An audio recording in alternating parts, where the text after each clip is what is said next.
And we're back. Hey, everybody, welcome and thank you for joining us to your favorite weekly episode series, Grace Under Pressure, where we interview royal consorts from around the known world. Now on a new night, although this is our third week on a Monday, so maybe it doesn't need to be on a new night anymore. This week we have Duchess Care of the Fallen Stars of Atenveldt. Next week is, oh Lord, He didn't Duchess practice. Dagrun, our Stiarna. Yeah, that's what I said. Avantir. Dagrun Stiarna.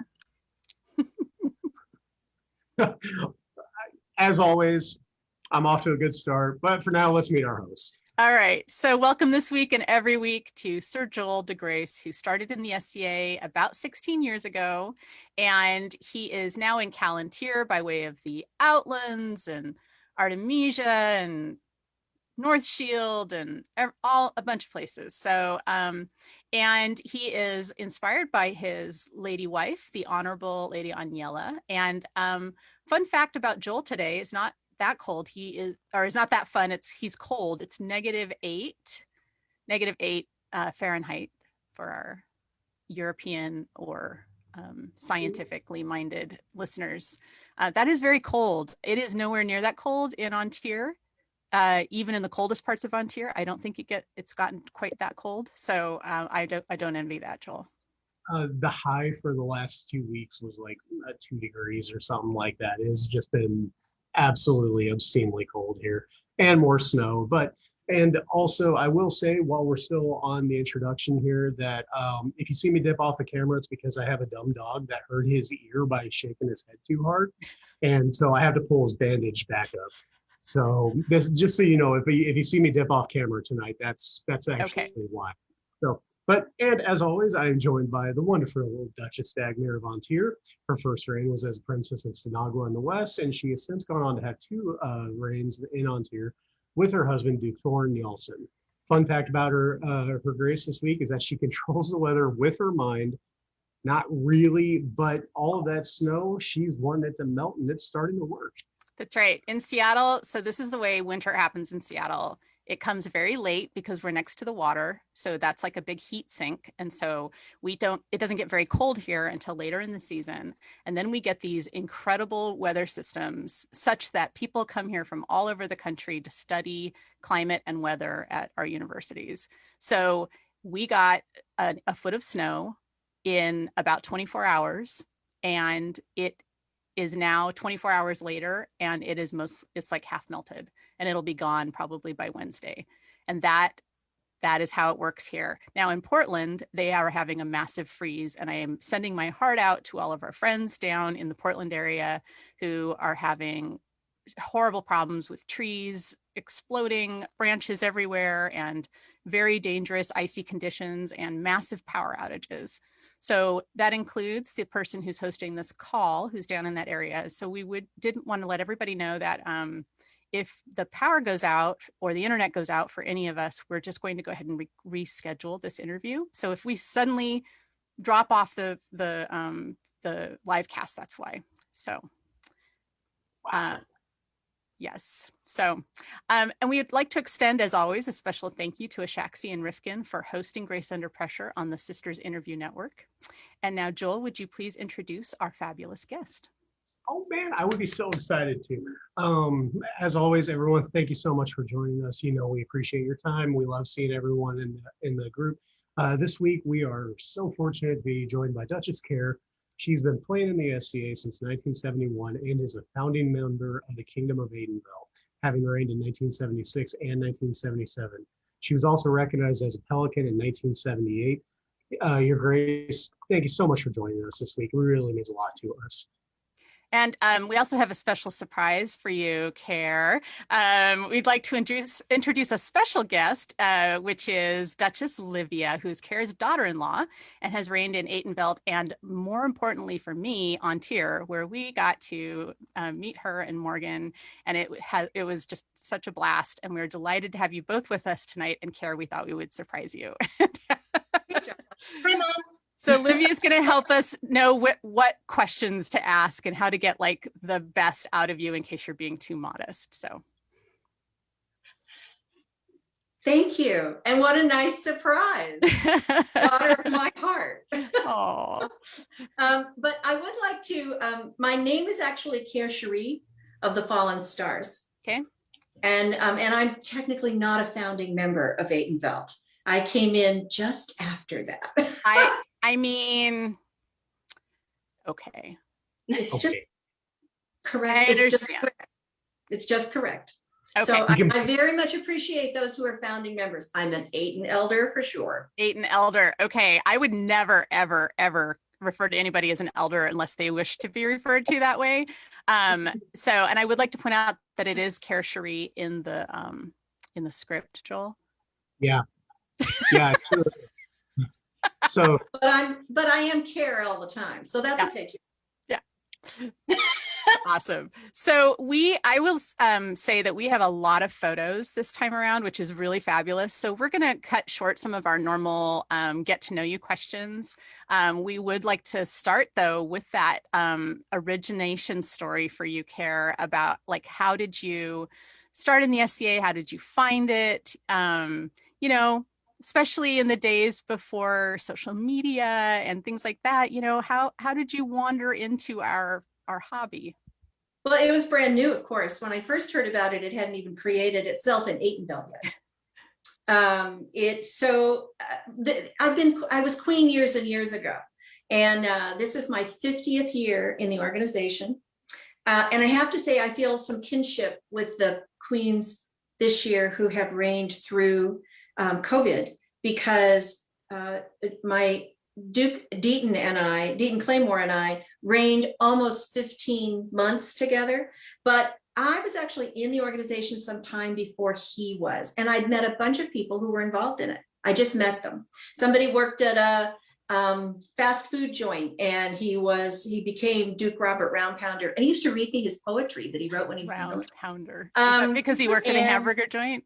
Yeah, he worked in a hamburger joint. And I went to high school with one of Atenveldt's first princesses. Before we were a kingdom, we were principality, and one of the three princesses was actually a high school friend of mine. And I also had been to the wedding of Master Joseph of Locksley, who not only was the Bard of Atenveldt, he was also Laurel King at Arms for a while. And but I went to his first wedding as a guest. So I had met him. And then I also met Arthur of Lockhaven, who is one of the founders of Atenveldt. And Arthur had been telling me about the SCA. All these different guys that I dated would take me to this guy's house, and it was always the same guy.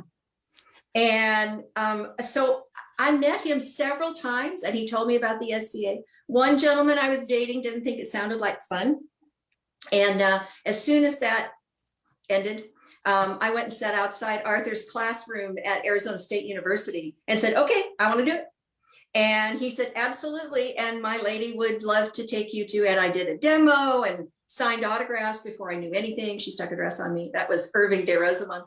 And then my very first event, which was in March of 1971. So that's AS5. He won. Arthur won. And I actually walked up to the throne with him and his lady at the time, and when he claimed his crown. So that was my introduction to the SCA. And then all of the guys who were founders in Atenveldt, and I mean, they were all unmarried gentlemen. They mostly lived in one house. So I hung out there and became part of Kingdom Central. And that is the level at which I entered the SCA in 1971, early 1971. That, I mean, a lot of us like found a fight practice or got taken to our first event. Very few of us can claim that kind of an early lineage in our participation. And it says something that you're still smiling and still excited about being in the SCA. And we'll get into that a little bit later as well. Joel, did you want to go ahead, and I will find some great photos to share here? yeah, absolutely. So you'd been playing for a little while before your first reign, but you have a wealth of experience and knowledge now from your time in the SCA. What would current you tell any consort looking at possibly, becoming a royal consort for their first time, or, what advice would you give to someone before stepping up to the big hat the first time? Yeah. What did you say to me? Do you remember what I said? What did I say to you? Remember what I said to you? When I had the panic look on my face and you grabbed me and said, honey, people are looking at you. Just smile. Yep. That's Just smile. Good. And in addition to that, I also always give one piece of advice. And I have to admit that I wrote a limerick epic of the queens of Atenveldt. And it's about the ladies, but it's also about being queen. It's about the office. And one of those is the advice that I always give, which is don't say anything to behind somebody's back that you're not willing to have them come up and repeat to your face. The limerick goes, a rumor's a wonderful thing. It gives all dull truth such a zing. Says she, that's no story. Oh no, that's the glory. 'Tis purely the gospel I sing. So yeah. I think it's important to remember to say what we mean, but also not to say things behind people's back.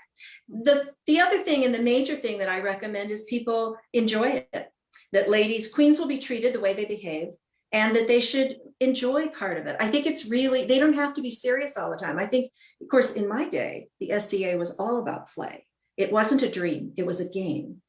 And in many ways, it really still is. And I love to see that happen when it happens, wherever it does. I enjoy it. But one of the pieces of advice, I think, is to learn from it. You get dropped into a position of being suddenly graced. There's another limerick on that.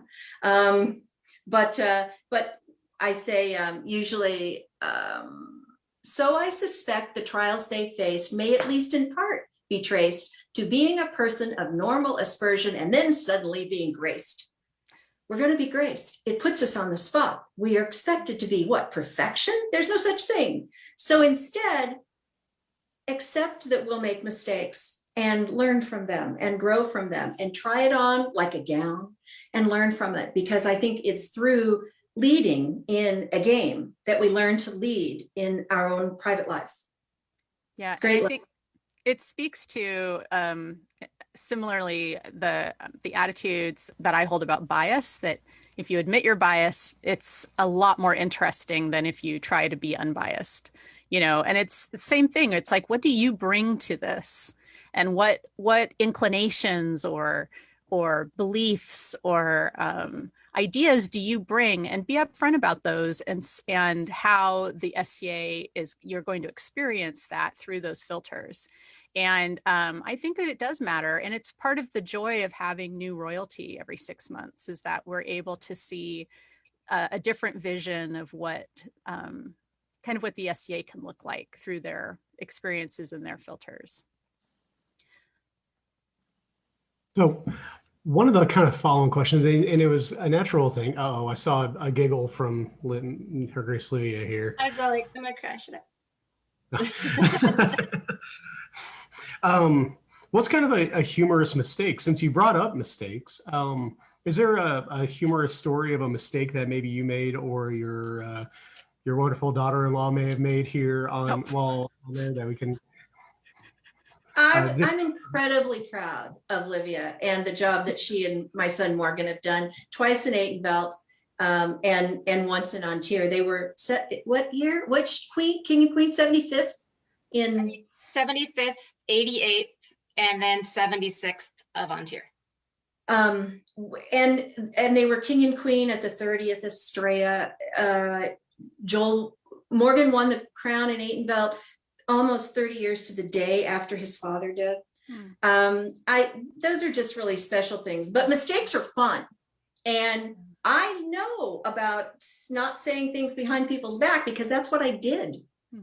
I was young and foolish and figured that we could do whatever we wanted, which was true. But at the same time, I had to learn to pay the price for it. And then I had to do what has become part of my life. If I mess up, if I do something that hurts somebody or is inappropriate, I go to that person and I say, I messed up. I apologize. And if I did it in public, I do it in public. Those things are important because it helps us remember who people are. Think of mistakes. I suppose some of the mistakes that I made aren't funny, but I suppose that the stuff that we did where I did at one time, we played very bawdy games. I not only write serious limericks, I write bawdy limericks. I collect sheep jokes. But one of the things I did was I held what turned out to be a very inappropriate thing. It was a comely buns contest in front of the thrones, where ladies helped choose gentlemen as winners. And looking back on it, it was hysterical and everybody thought it was funny, but it probably wasn't the best situation in the world. And I probably, if I had it to do again, my own enthusiasm might not be given full rein. Yeah, well, a lot has changed since then. And, you know, we think differently about putting social pressures on people too, that I think even in my time in the SCA, there's definitely been things where I'm like, I just wouldn't do that now, you know, but at the time, everybody seemed to be enjoying themselves. Now I would ask overtly and I'd say, is this something that you would enjoy? You know, what does that look like for you? What are boundaries, you know, healthy boundaries around this activity that you would be okay with? And it's funny how once you learn to flex those muscles, you know, to talk openly about those things with people, how well they respond to it. You know, you just say, what are you comfortable with? So that's been really beneficial. We asked, but I don't think people were necessarily comfortable watching. The complaints we got were for people who weren't asked to participate. Oh, oops. That's the best. You asked something that I did that I shouldn't have done. I love it. I love it. Yeah, we all have stuff like that, you know. And I think that the reigns where people are able to be transparent about their mistakes are some of my favorites. I appreciate it when people say I messed up. You know, we need to see people who have rank and privilege in our group admit to things and say that they wish something had gone differently. Because, I mean, not only does that show their humanity, but it also shows that none of us are completely infallible. And it allows for growth. Right. It means that we're able to grow. So if we say, I messed up, then it means we also let people know that we know we did. Yeah. And it's part of the advantage of persona is that I got to try on lots, and over 50 years, I've tried on lots of personas. I played lots of different roles. And in each one of those different roles, I learned something. I took something, it's like a costume. I put on a costume. I put on a brogue and I, tell boys, come to my finishing school and I'll finish you off, but at the same time, I don't, whatever persona we use, we don't have to stick to one thing. We get to try those on. And when we're young, and I was very young, I was 18 when I started in the SCA. When we're very young, we get to try those on and we get to play them without them hurting our 21st century lives. Yeah. We get to learn to lead. We get to learn who we are and what we're doing. It's kind of like I used to tell parents of students of mine, let them dye their hair blue. It's good for them. And it doesn't hurt anything. It's not going to mess their lives up. I feel the same way about the SCA and participating in persona. It's a shame when people aren't allowed to let those persona mistakes go.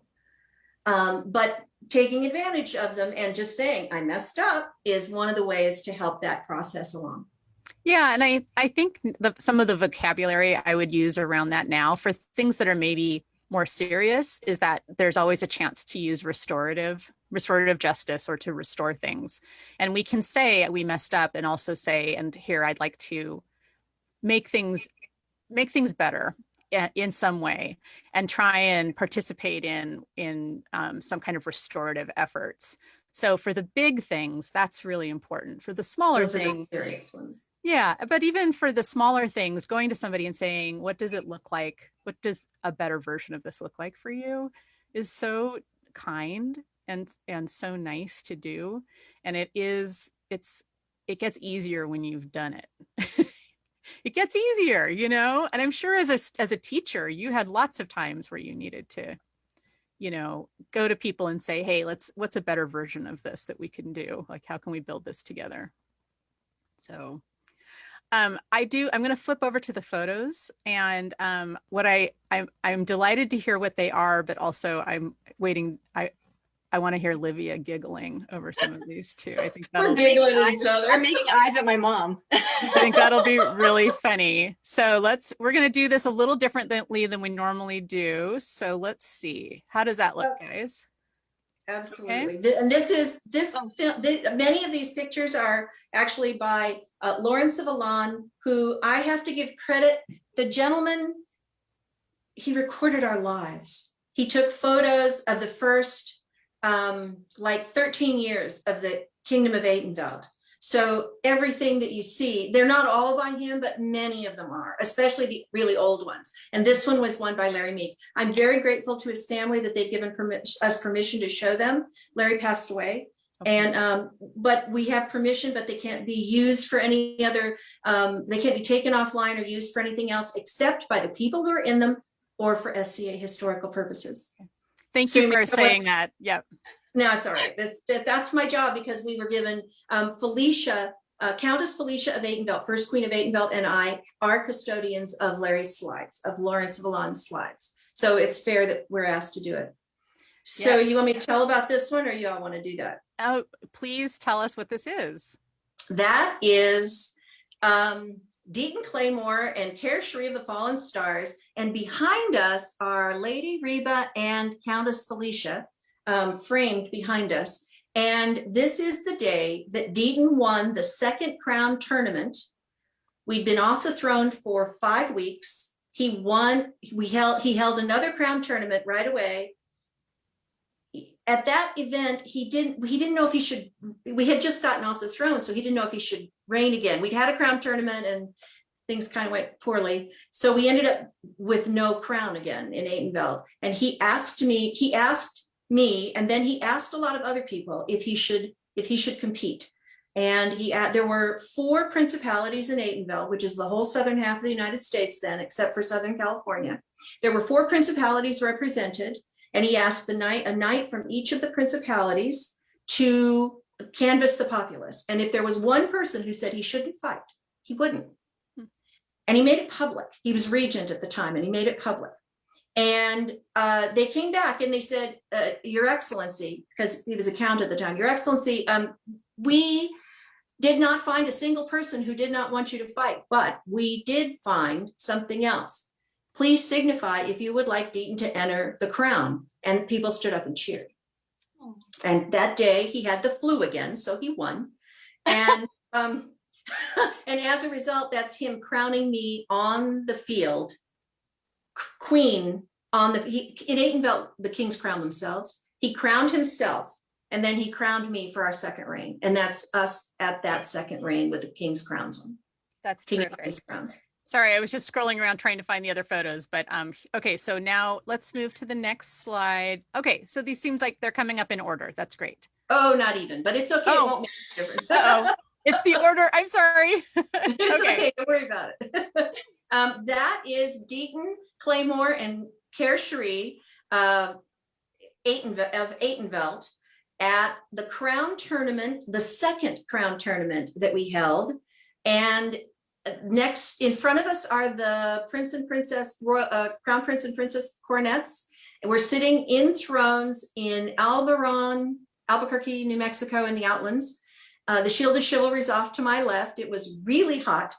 We held the first crown ever out of Arizona.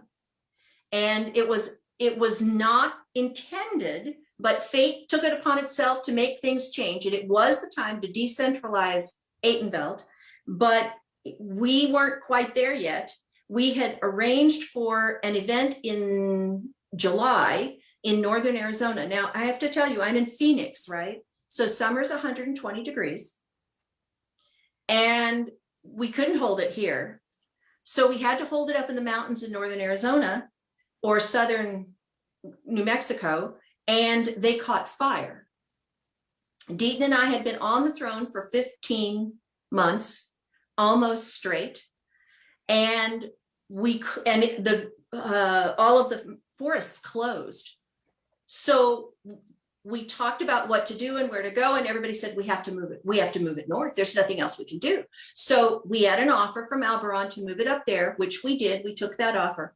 What it meant was that none of the lowlanders who'd always won crowns, and I apologize because I think one of our dearest friends didn't get to be a duke because of it. They couldn't breathe up there. It's a mile high. They couldn't do it. So the winner was the very first person who lived out of Arizona took the crown. And it was Sir Tom the Traveler, who technically is Old Phoenix and Tucson. He was actually from here and was one of the very, very early members of Atenveldt. But he was living in Colorado and he won the crown. And at that point, we were 14th crown of Atenveldt. It did not come back to the sun, to Arizona for 11 reigns until that was 1977, and it didn't come back until 1982. Wow. If I may interject.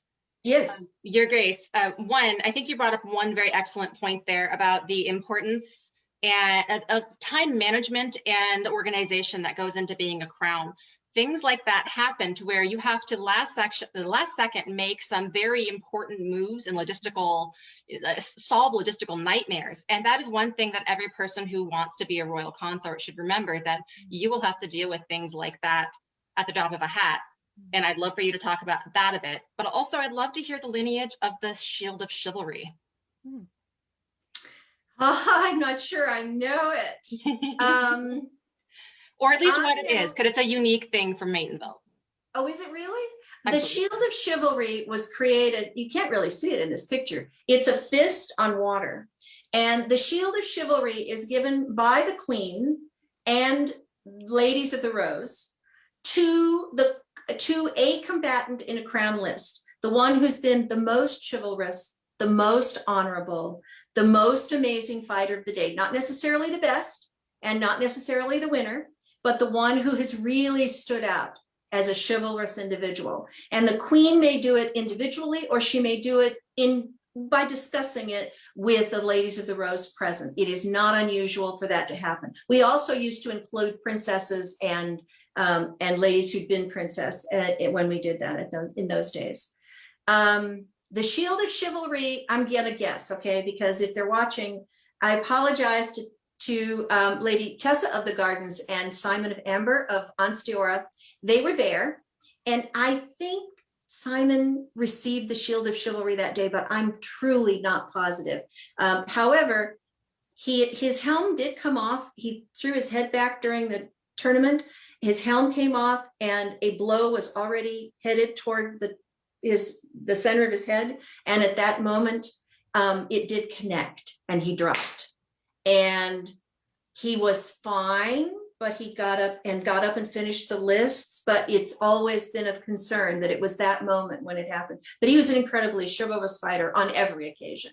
And I think that day he won Shield of Chivalry. I'm just not positive. It's really cool. That is Duke Siegfried von Hoflichkeit of the West.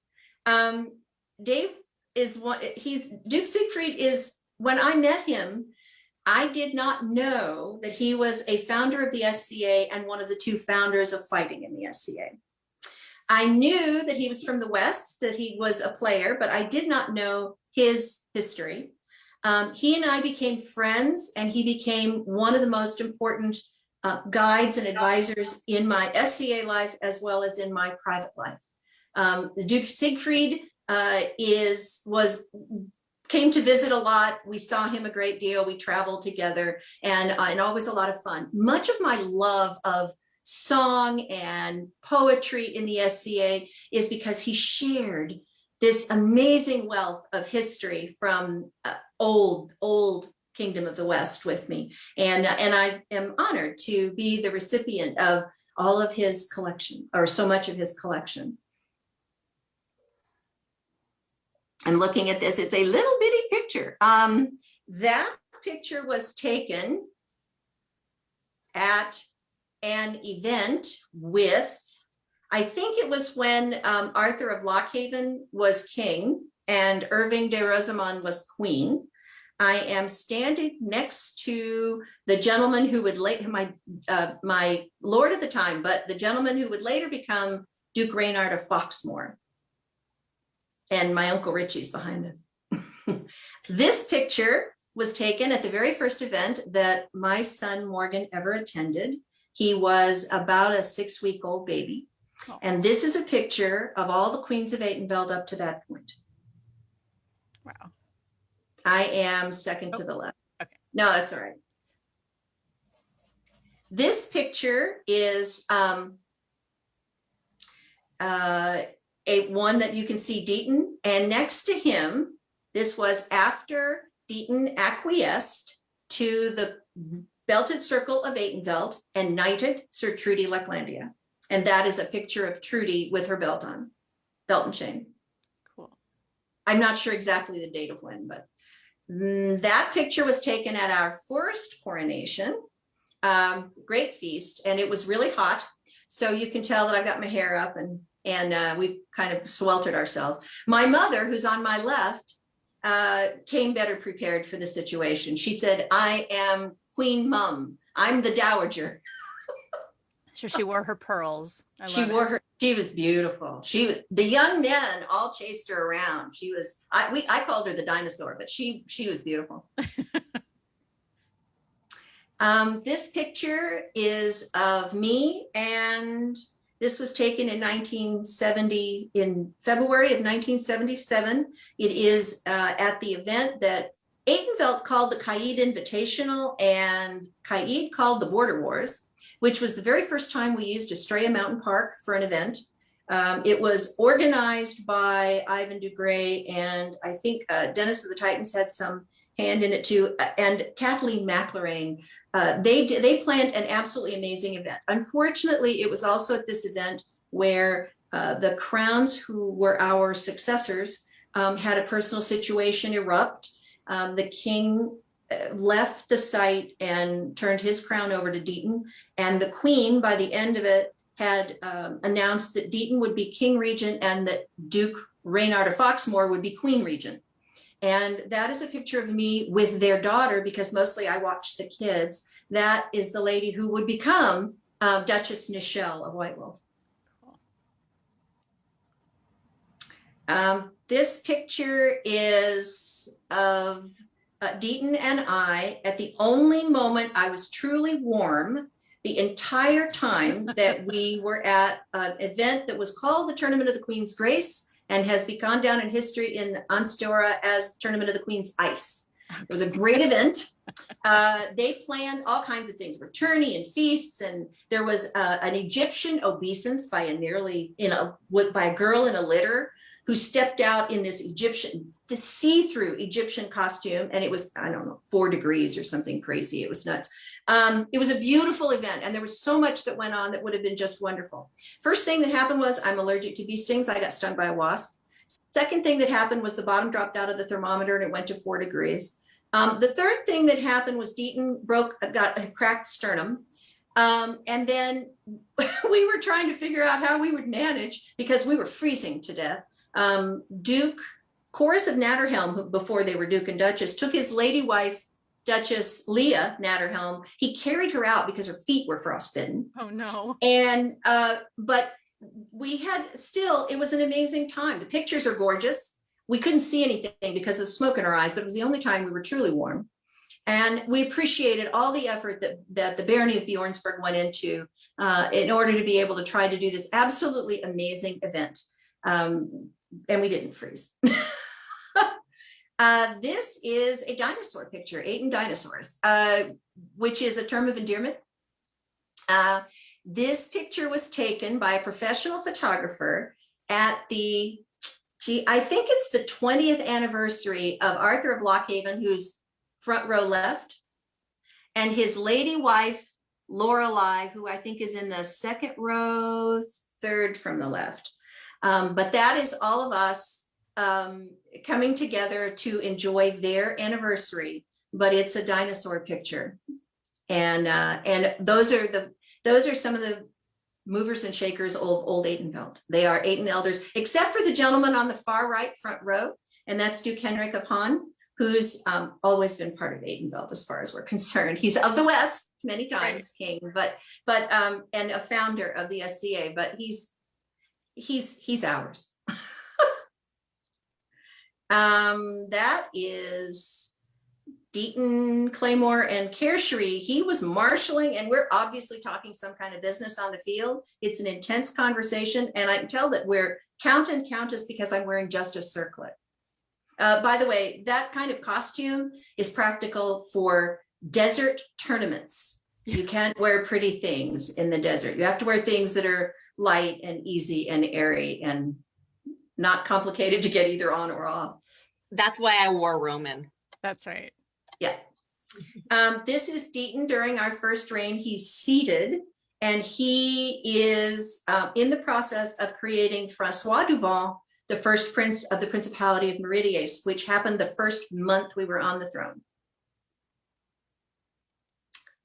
That's me at a tournament in Chiriskathur, Tucson, and that is a baby Morgan laying in front of me. When he would sleep, I had to stay over him because people might step on him. Yeah. That is, oh my goodness, I can't tell you who the fighters are. I probably could have years ago. Short swords. But Sir Trudy. Yeah, and Sir Trudy is in the background. She is marshalling. I mean, they're tied together. Yeah, I mean, it was some kind of a fun event that they were doing, but I cannot tell you. I can't tell you who they are today. Deaton would probably know.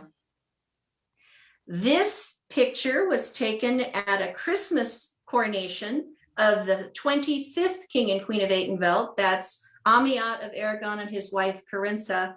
They are two of my dearest friends ever. The knights have come forward to swear fealty to the crown. Deaton is in the foreground with his back to us, and so is Duchess Leah Natterhelm. On the far side is Dennis of the Titans, one of the first knights of Atenveldt, Sir Carol the Grim, and behind him standing Sir Terence du Ciffriende. It's a great photo. Is there time to talk about those crowns? Sorry, Dagmar. That's okay. You mean where the stones come from the crowns on Carenza and Amiat's heads? I don't know. Do you know? Yeah, I do actually. So all the stones around the crowns to the right were picked up off the floor of the Prince of the Kingdoms that came out of Atenveldt. Oh, cool. So they were made from the places that came from Atenveldt. It's so cool. So they were looted? Is that they were booty from the I'd say more a dowry. Oh. That's less fun, but yeah. That is Deaton in the background, and that is Sir Trudy Lacklandia belly dancing. I wanted to show all of her faces. I thought that. This is a scorched Cherie, and Deaton crowning me crown princess for the very first time. I was actually I was mistress of the lists, and there were 60 fighters and 3 rings, and I had runners, and Paul Bellatrix's kids acted as all the kids acted as runners for me. But that's the first time that Deaton, had the flu and won the crown. He was an amazing athlete, and he truly a gifted athlete. Everything he wanted to do, he could do well. He entered a professional caber toss and came in second and he'd never done it before. The man is an absolutely phenomenal athlete. And besides that, he was so pretty that every woman in the place fell in love with him. That is our first coronation.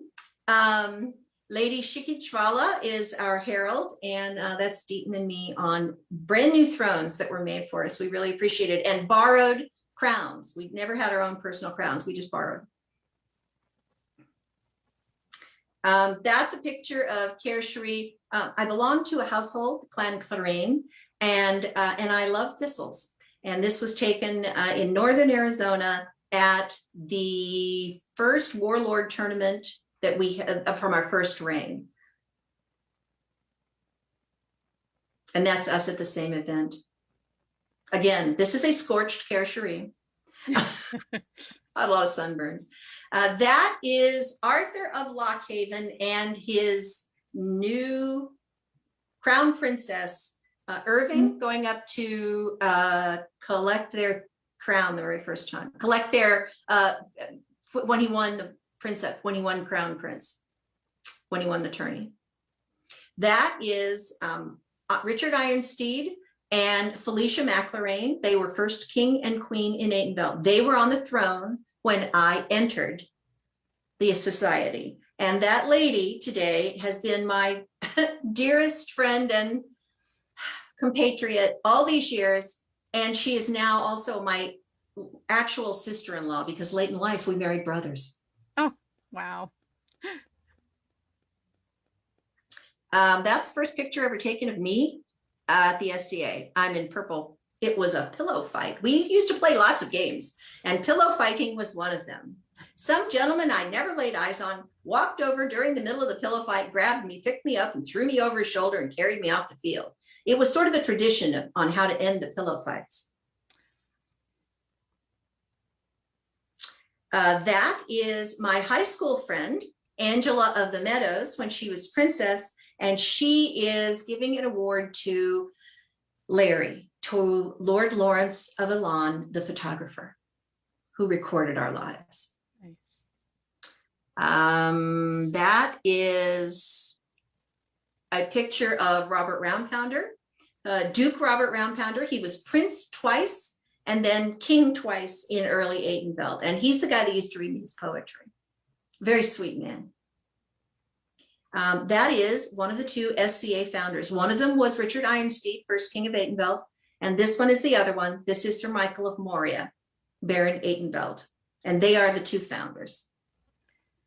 So I'm going to stop sharing for a second. Those are terrific. And it's so nice that you have actual photographs, because, you know, we have them. They're just not organized. We have stacks of photos. They're not, you know, we clearly need to pull those out and get some names and dates on them. Yes, before you don't know anymore. Right. Dagmar and Joel, I have a question for you both. One of the topics that comes up very often in many kingdoms is the inappropriateness or the welcomeness, I suppose, of cameras behind thrones. Mm-hmm. How do you guys feel about the importance of documenting our lives in the SCA, as Care would put it? Dag, you want to go first, or you want me to? Oh no, by all means, go ahead. So I'm a big believer in it personally. I think it's huge. In Artemisia, there was an individual who was actually live streaming all of the courts even before all this craziness happened, to where people that couldn't be there were able to see it. And yeah, it's honestly, her service is the only reason why I can remember anything that happened in my knighting ceremony, because it was, you know, just so crazy. So the cameras behind the throne, or, you know, don't really bother me as long as the photographer is respectful about it. I don't want to see someone, you know, running up and right in the middle of something and trying to get the paparazzi angle. But I think it's great personally. So, and very important to document our history. So. Yeah, and I think it really makes a difference how savvy the photographer is. I think it's really nice when you have a photographer who's really integrated into what the SCA does. You know, they've served on a lot of courts and retinues. You know, they understand how to maintain the appropriate level of involvement. I think what I don't want to see are a bunch of tripods set up with video cameras and things like that aren't, where there's like no effort whatsoever made to disguise them, because that equipment's showing up in other people's photos then. So I think everybody just needs to be a little cautious about it. What I don't like is that photographs are used publicly a lot without attribution, or without, you know, they're posted and like huge numbers of them without being really vetted. And, you know, there isn't an expectation of privacy. So this isn't a legal issue. It has more to do with just being thoughtful about what we post, especially when we post photos of other people's children without their consent, or when we, you know, posting things that aren't flattering of people. I don't think we need to immortalize, you know, somebody having a really unfortunate photograph taken of them. Right. I mean, it should be, that's a lot. yeah. I appreciate it when people do a little bit of vetting before they put that stuff just out in public. And in Facebook and things like that make it too easy sometimes to just kind of regurgitate a bunch of images up onto the internet. Yeah. So yeah, I think everybody can just be courteous about it. That's all. So Great. yeah. But I will say, if somebody comes up next to me with an enormous lens and doesn't like apologize about standing right in front of me, I'm probably going to kneecap them. I don't doubt that. Actually. I have in the past professional photographers who were not in costume and pushy about it. I've just ordered them killed. Yeah, just that's it. Because that's rude, and everybody can be at least polite. They can put on a costume, they can fit in. We had lots of professionals participate and attempt to, as you said, be integrated and fit in, but also not to stand out so much that it's not only going to mess up other people's pictures, it messes up what I see, whether I'm on the throne or not. It messes up what everybody's seeing. And I think it's an easy thing to fix. We never even knew Larry was taking our pictures. That's we knew really he was taking nice. but we had no idea. Most of them were done at a distance.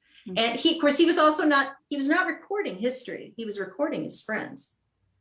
Well, one thing that I like to see, and I hope that we will see more of this in On Tier, is when, especially during special ceremonies like peerages, to have people, when they're being talked about, not sit and face the crown the whole time, but turn them around to face the populace. So that they can see the speakers, and so that anybody who is taking pictures, they don't have to be like right between the thrones to get the best view. You know, the crown knows what the person looks like. We don't, unless they have a personal preference because they have stage fright or something, to face forward. I think it's so nice when they can turn around and face everybody who's talking about them and bear witness to it. So it's just little things like that where it's like, hey, we are a society that likes to generate recordings and photos. Let's just lean into that in a way that makes it easier to do it without it being intrusive. Right. What about microphones? Do you use those? In Atenveldt, many crowns will go out of their way to be heard because it's important, because otherwise it's incredibly boring to sit through court and have no idea what's going on. So Aten crowns are in general are really good about it, but now we have the technology to have things that are fairly, I mean, you don't have to have a giant thing hanging down the middle, which we tried a couple of times, but to have a small microphone where people could actually, someone who speaks very softly, and some people just do.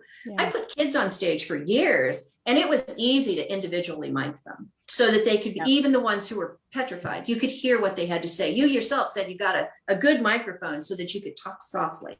Yes. I don't know if that's done in kingdoms or not. I think there's a real need for it so that we can It depends. Yeah. Morgan and I almost did that for this most recent reign. And what we were going to do is we were going to have those speakers that looked like rocks all throughout the audience. And then we realized that those private, really important conversations that crowns and their heralds have, how are you going to mute that? Right. It's really hard to find the technology that's not, thousands of dollars to be able to go click so that you can say, oh crap, where's the sword of state? Mm-hmm. Are you going to tell that story? I feel like there's a story behind it. There's a story behind that. Oh, yeah. It's funny because it's true, but also it would be awesome if there was a microphone herald and all they did was turn the microphones on and off. Like that was their whole job. It's like, and a light went on when you were live that only you could see, and a light went off when you weren't, just like on the radio. Lost heralds from the earlier episodes now. There you go. So now being crowned is like being on stage and being a performer. So there's no reason why you shouldn't have your own light crew. I love it. I think it's a great idea. We did talk about it from an accommodation standpoint, that making court more accessible to people who have either because they have hearing issues, but also just for people who may, for whatever reason, sitting in court is very difficult for them. It could be that they're disabled, or they, in some cases, I have a son who's autistic. So if we have people that sitting in court, they might even feel that they themselves can't be attentive. and need to be somewhere else, having the ability to broadcast to another location. And, you know, that includes maybe to another room that's where people have their small children, you know, so we've talked about this and how it can be beneficial. So it may be time for us to adapt. And we have the technology exists now, and it doesn't cost a fortune. So, you know, before it wasn't practical or possible, but now I think it might be. I'd love to see that, though frankly I thought that Morgan and Livia were loud, and I approved. Appropriately loud, of course, appropriately loud. Yes. Sometimes. What I'd like to do is go ahead and share some of your more recent photos, SCA photos. So I'm going to put those up on screen, and I apologize for folks where the photos are too small. It's just the way it is today. You'll just have to endure that with us. Hopefully, if somebody sees a photo and they're really excited about it, we can, you know, see have them contact me. Yeah, exactly. So. That was taken at that 20th anniversary party and 20th anniversary event. And that is my husband, Walker McLaren.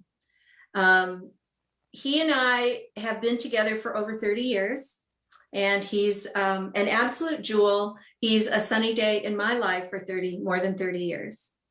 My helpmate, my husband, my lover, my friend, and a companion, and we do stuff together. And we do some SCA, but he's really a high-speed, high-performance race car driver. And so if it doesn't go fast, he's really not interested. But that's okay, because he's also my pirate. And we do a lot of costume parties and things, steampunk and night circus and all kinds of very elaborate events. We hold different kinds of events, not just SCA events. Nice. And that's another one of Walker.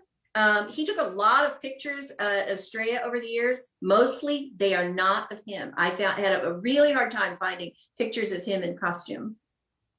And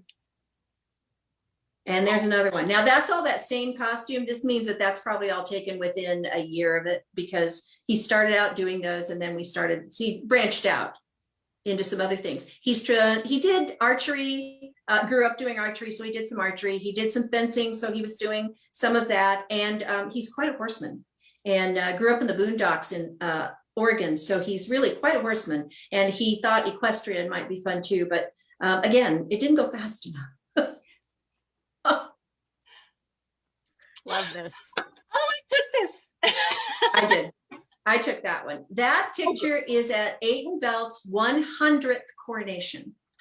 Morgan and Livia were king and queen in Antir and came down to visit and brought Deaton with them. So we were all there. These three ladies, to the left is Countess Felicia McLaren, first queen of Atenveldt. In the center is Countess Irving de Rosamond McLaren, second queen of Atenveldt. And on the right is Countess Carinza of Willowmere, and she was the 25th queen of Atenveldt when it came back to the sun. And they're my three dear, dear, dear buddies. The ladies, there are about 8 or 9 of us that have been getting together for 50 years. We call ourselves Ladies Aid. And we certainly didn't stop just because of COVID. We meet on Zoom. Very nice. Okay. So cool. This was an event. I was named for a lady named Cherie of the Gardens, who is sitting in the center of the couch back there. And she is the lady of Clan Clarain. And so we held a party for her when she was in town. We call it a clan gathering. And we invited SCA Ayton elders to all come and visit. And you have early princes and princesses and kings and former queens and knights and all kinds of other individuals who have been in the Atenveldt, played Atenveldt and SCA for 50 years. And I love that we got to see their old hair, their original We all hair. have old hair. It's okay. Their other hair. Yeah, before and after. You can't pretend otherwise. Right. That's why it's important. Sorry. That's why it's important to get pictures taken of yourself in the SCA, folks. Like, because someday you're going to want to know what hair you had when you reigned or whatever. Hey, Joel. see how it is, y'all. That is another picture of Ayton elders. Duchess Lynn of White Wolf and her daughter Nichelle, Duchess Nichelle, and a lot of other people put together an amazing event in November of 2019.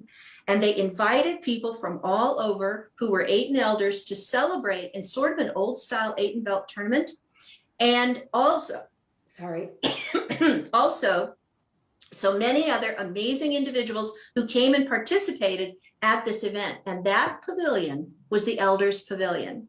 And that is a very unusual picture of all of us. In dead front, in blue, with the baldric, is Richard Ironsteed, one of the founders of Atenveldt. And Moria is there too, but it's too small, so I can't tell where he is. I should have probably given you others. You know, it may not be shocking to you to know that you talk about yourself very little, and you talk about the contributions of those around you and how they have supported you and lifted you up. And I think that is really special, and it's really admirable. That's cool. Thank you. But I didn't, but they did it. But we do have Livia here to help brag about you so that we don't so that we don't just get you talking about other people. So Darling, nobody says I'm modest. okay, all right, fair enough. Fair enough. Nobody says that about me either. So obviously we'll get along just fine. That is at the 100th coronation of Atenveldt, and that is Cherie and Deaton. I can't get over how you keep talking about yourself in the third person, because your SCA persona is actually different than your real life persona. And I realize that not everybody does that. I think it's cool and it's unique to you. Well, that's me and Deaton. And this is another one at, that's Deaton and I at it was just an event. I don't even remember what event it was. It was in Atenveldt, and, oh, that's and Estrella. It was after, pardon? That's Estrella. No. That's not Schnepp Farms? Nope, that's not Estrella. No, we just went and sort of met up there and had a wonderful time together. Deaton and I are dear friends, old time friends, and still family. And we care a great deal about each other. So that's worked out really well. Thank you. I just got delivered a glass of wine. Right. Thanks, Walker. But thank you. It's also important, I think, to notice that while Deaton married again, after we were no longer a couple, I don't believe that there are any villains or any victims in SCA relationships. And I think love is permanent, but it does change form.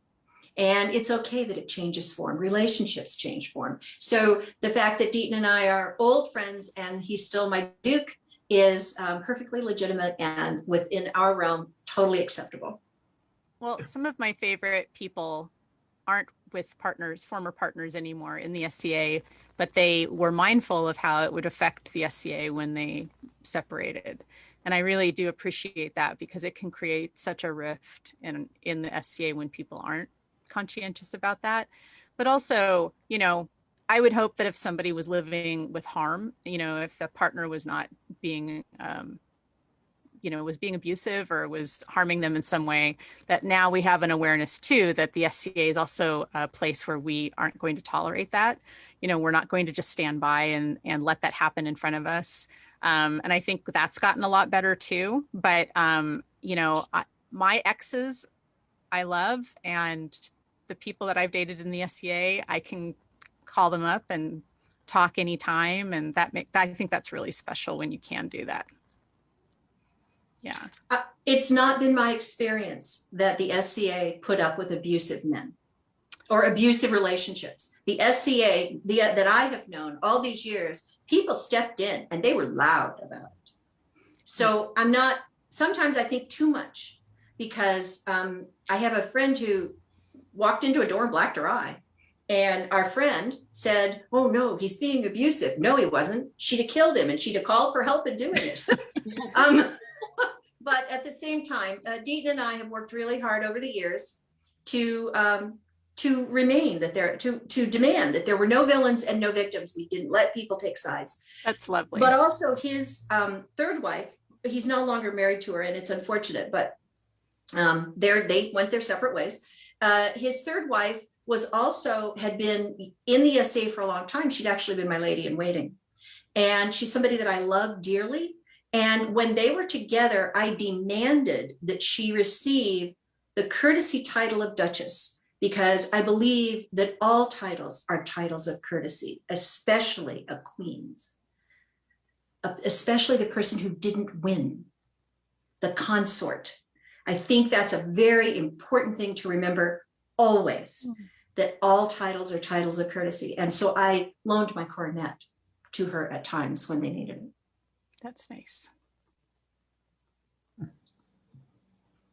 That's the guy. That's the old guy. To me, this is quintessential SCA right here, like old guard SCA in their like rugged cotton tunics that have been, or maybe linen, that have been washed a lot, and you know, they're nothing fancy. They wear their regalia, but you would know who they are even if they weren't, you know, that type of thing. Like, this is classic for me. That was my first attempt at dyeing something green, and I didn't know how to dye fabric. It's perfect. It's perfect. But the Balmore he's worn for years and years. We, you know, though, when when Morgan and I went to Europe, and we actually went to a castle in Scotland, and we walked up, there was an event going on. They were fighting. And we went, oh my goodness. So I walked up, and we had no idea what was going on. We had about 20 minutes before we had to get back on the bus. And Morgan was 15. Good company. He was a good travel companion. So we did Castles, Arms, and Armor. And we walked up, and I walked over to this encampment, and I picked the oldest guy in the oldest tunic with the oldest, most crud around his neck of whatever it was, and said, "Greetings, my lord. What organization is this?" And he looked at me like, "Who are you?" And I said, "I'm Cherie of the Fallen Stars of the Kingdom of Atenveldt and the Society for Creative Anachronism." And he said, "Oh, really?" They knew all about us. We were the first. He said, "You're the first. You're the first who ever did this." They were recreating a battle. But I knew who to talk to. And it's exactly what you said. It's the old guy with all the stuff and the dingy tunic. And though this isn't dingy, but in the old tunic. And I knew who to address in order to be able to get some kind of a response and figure out at least who they were.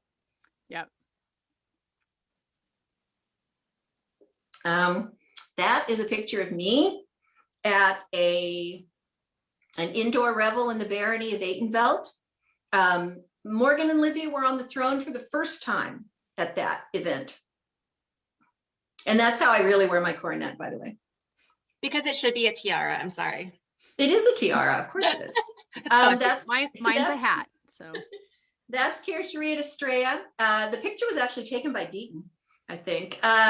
We walked out to the field, and at Estrella, I try to be of use. I share food, and since my family's mostly moved away, I have my own little cart, and I'm self-sufficient, but I beg some kind of hospitality from friends, usually from Duke Trelawn of the Woods and his lady Duchess Felina Camille. And so they guest me, but I take my own, everything. I want to be self-sufficient. I don't want to be a bother to anybody. And I also take food out to the fighting field. Meat, usually some kind of salami, and pickles, which sounds like a very strange thing to do, but it's incredibly popular because it's very salty. And when they come off the fighting field in the heat, they want salt more than anything else, but maybe beer. So that's me. Huh? I miss going out on the field with you. I know that Duchess Katie was the one who taught it to us, but being the Otter Pop princess was the best thing at Estrella, where mostly the companions of the Rose would go out with just an entire cooler full of Otter Pops, and we would hand them out to the fighters in 120-degree weather, and that and pickles and oranges, and every once in a while the occasional beer. But it was a wonderful feeling. They called them the popsicle princesses. And they were always popular. Crazy. I'm really sorry to say this, you guys. I have to go grab another charger because my computer is about to die and this charger's not working. So I'm going to be off camera for just a moment. I'm so sorry to do this to you, but Joel, take the Hi. wheel.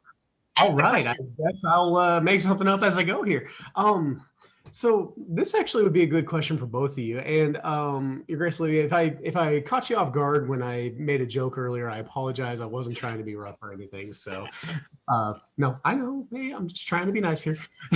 So with the experience that you've had in the SCA and with how long you've been able to play, and I'm sure you've been able to go to quite a few vigils in your time. What's the core of the advice that both of you like to try and impart onto someone when they're at a vigil for a recognition of whatever peerage they may be about to receive? You know, is it the general "don't be a dick"? Is it what's the core of the advice that you like to try and impart? I think that, of course, it depends on the individual and how well I know that person. But the gist is, no false modesty. You deserve this. How do you deserve it? What are you most proud of? What did you do that makes other people feel that you deserve this? Because I think too often in the SCA, because people aspire to rank, they sometimes feel that they have to be very, very humble or they're not worthy. And I totally disagree. I think we should celebrate what we do well. Take it, and we should admit when we do wrong, but we should celebrate what we do well. And I think asking people, I love they're on social media now, they're all saying, what's your SCA superpower? I love that because I think it lets, and some people go, well, I couldn't possibly say, I have to ask other people. No, you can say that yourself. Because I think we do know what our gifts are and we do know what our strengths are. And I think that that's what I don't tell, I ask. Why are you here that other people thought that that you're worthy? And therefore, why do you think you're worthy? Because it's an important question. Wow. That's brilliant. When it comes to myself going into a vigil, I myself am a royal peer. However, I do not have a laurel, a pelican, or a knighthood. And therefore, when I walk in there, my advice is coming from a companion of the rose standpoint. And especially in the current social political climate, my advice to those who are being put on vigil for a peerage is always, you are never going to like everyone, and your opinion will be unique to you. You don't have to like what someone else has to say or how they're going to go about their way and their truth. However, the only thing you can control is kindness. It doesn't take any more effort for you to omit that one thing that can ruin someone or their day. All it takes is an act of kindness to simply let it be. And I do have one person from our last reign that says that changed his life. That was Master of Defense Donatello, said that he took that to heart into his real life, that simply spreading kindness, you don't have to take that extra step to, call someone out on their dictum or whatever you're going to call. You don't have to. You can just let that be. And because that's going to be the way people see you, and you can also hope that they take that and pass it forward. So that's great advice. And it's also a reminder that it's never too late. We all have things that we've done in our pasts that maybe we're not really proud of. And that doesn't mean that we can't move forward and be more compassionate or more kind. And I think back on some of the things I may have done, not always with the most grace in my heart and in intentions, and it's okay. It's like, that doesn't mean I'm not capable of being kind or changing who I am. And it reminds me, actually, Livia, I have lived in 2 kingdoms, and so have you.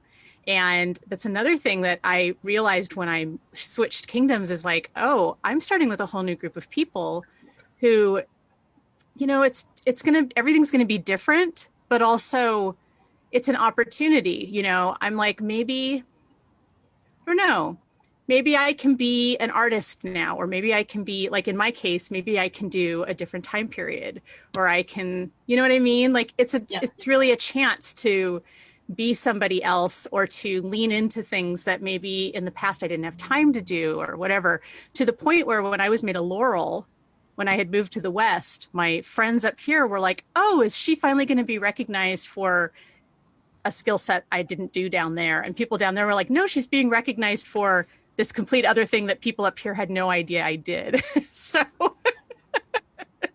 it's really fun. It's like, you know, we're connected with other kingdoms, but we also get a chance to just go, you know, I'm going to do this different. I'm going to do these things that I never got to do. Invent somebody new.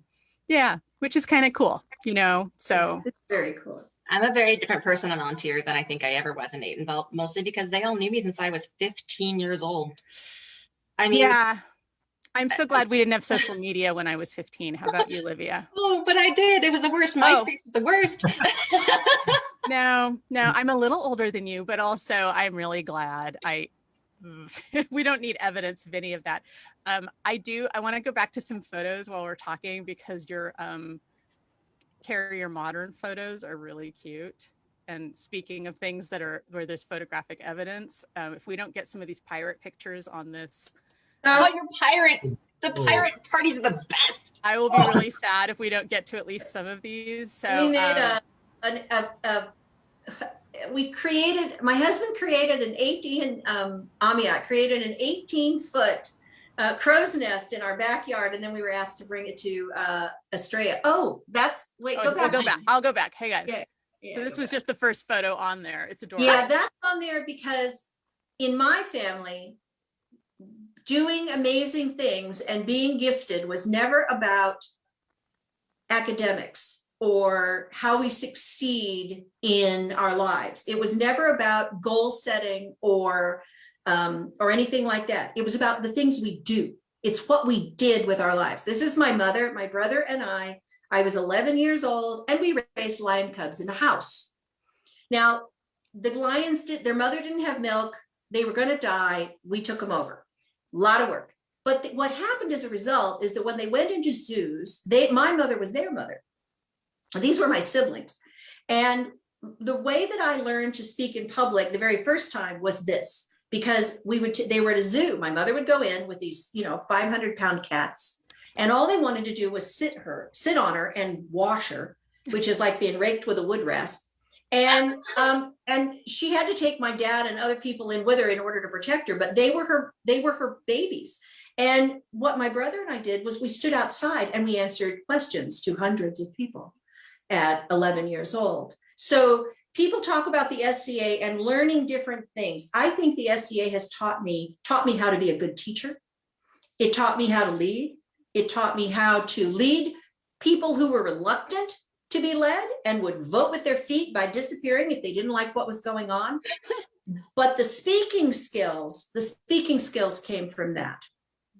That's why that picture's in there. I debated whether I should include it or not, but it's adorable. I'm glad you did.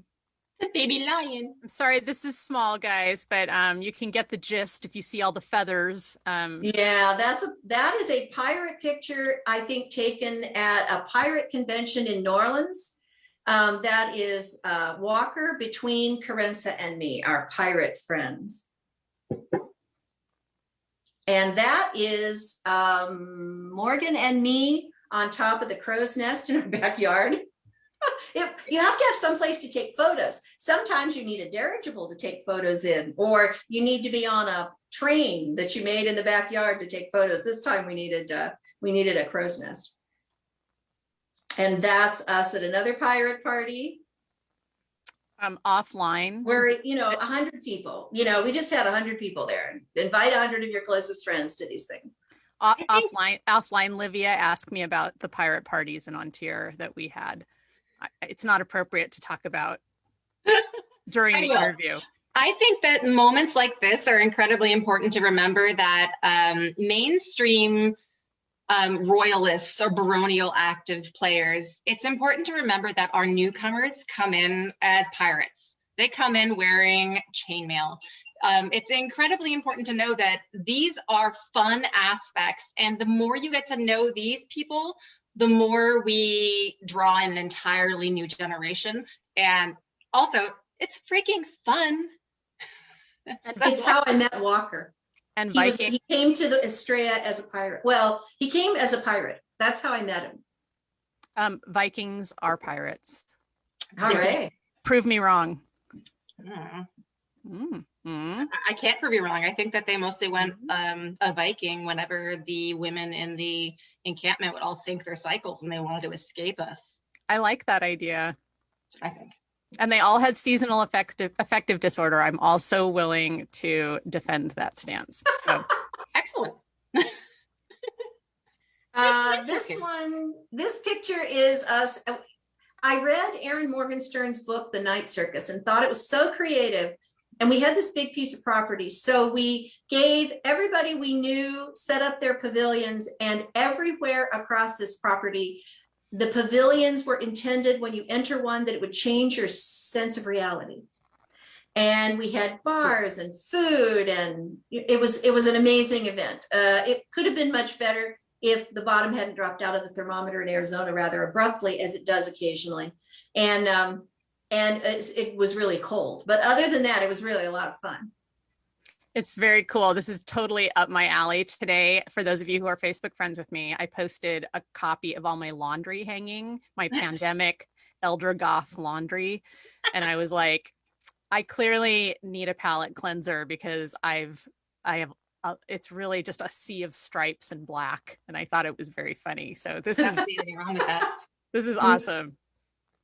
I was We 7 enjoyed months pregnant. Yes, you did. You scared the heck out of me. I outed you. She showed up pregnant in a corset and I flipped out. I was only 10 weeks pregnant. They didn't know yet. It was really a corset. It was really tight. I said, will the baby be okay? And they were trying not to talk about it. It was not I outed you. That's my husband. Very nice. Car driver. Yeah, that's Walker. Awesome. He has professional sponsors and all that. It's a lot of fun. I can understand why the SCA may not go fast enough for him, especially if you live in places where people never start anything on time. And we were always known for being super prompt in our reigns, to the point that I insisted that on the On-Tier wiki that it be included as part of what distinguished our reigns. And we delighted in, we were ready for court and our retinue was not. We would just start walking into court and just try and get everybody like, it's like, no, we said 3 o'clock, we're ready, we're going, you need to come to court. We told everybody 3 o'clock. So I don't remember if we were on time or not. We were always winging it. We made things up as we went along. So I have no idea. You know, there's no format back then. Yeah. And I was going to say, you know, my husband's reigned over lots of different eras of reign. And, you know, there was a time when things were more casual, but now, I mean, On-Tier is huge. We have so many people that when I'm familiar with the problem. Yeah. So when we need to do something, we need to be on time because there's an awful lot of people who need to be there at the right time, you know, especially like peerage ceremonies and all of that. It's just being casual can also make it so that some people get disenfranchised. Like they are like, I only have this window with my child, or I only have this amount of time that I can stand. So we try to be really respectful about that as a way of being inclusive. I think it's important to be on time.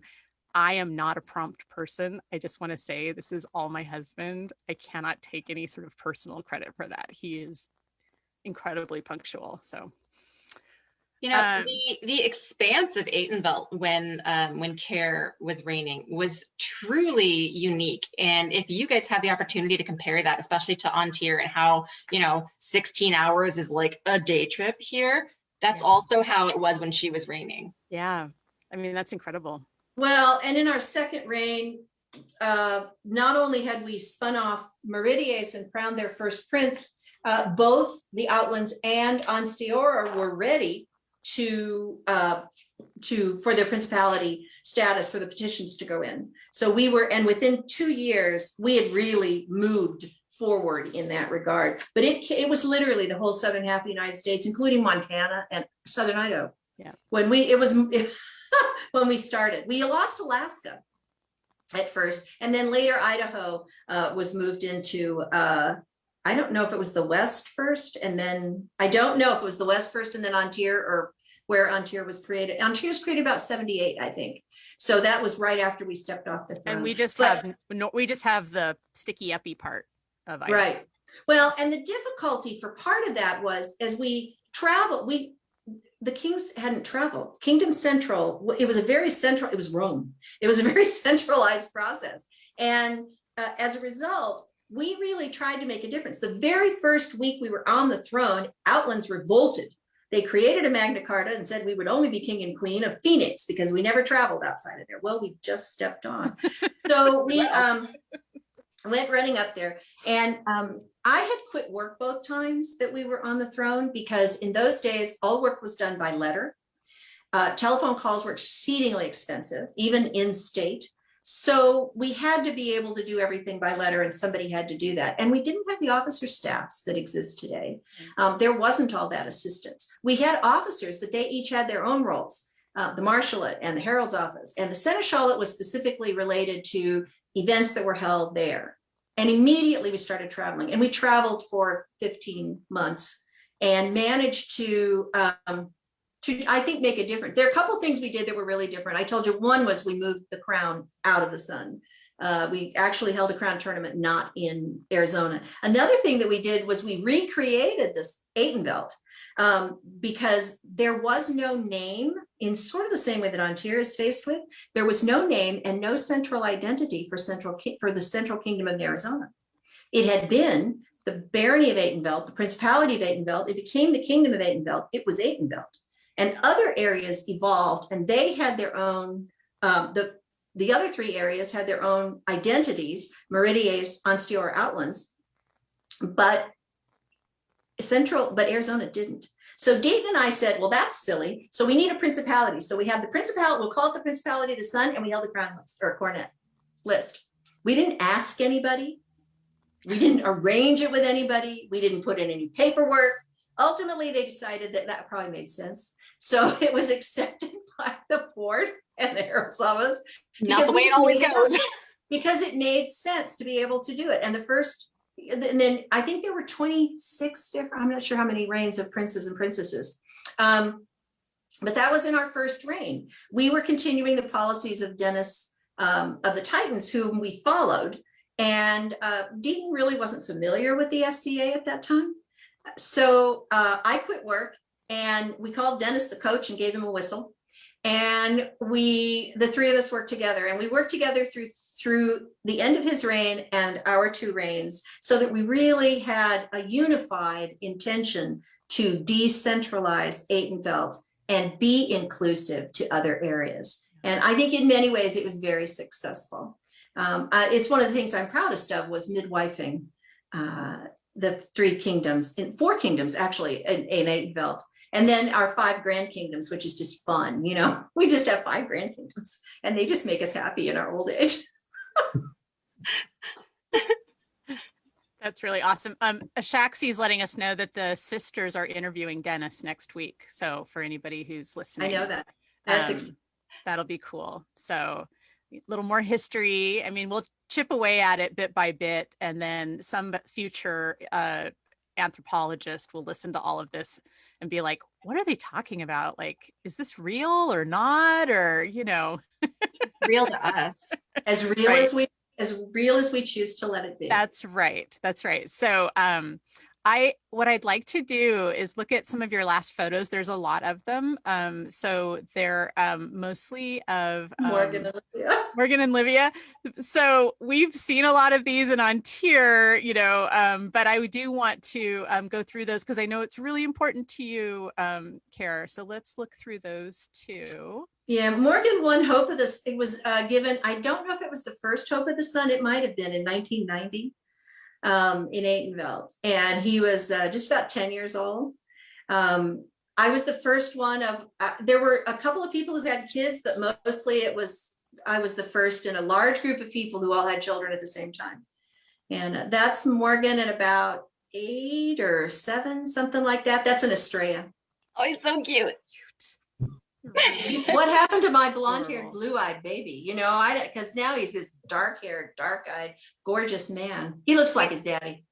He's what I needed. Ah. And that's a more modern look. That's King and Queen in Untitled. I think those the crown prince and princess.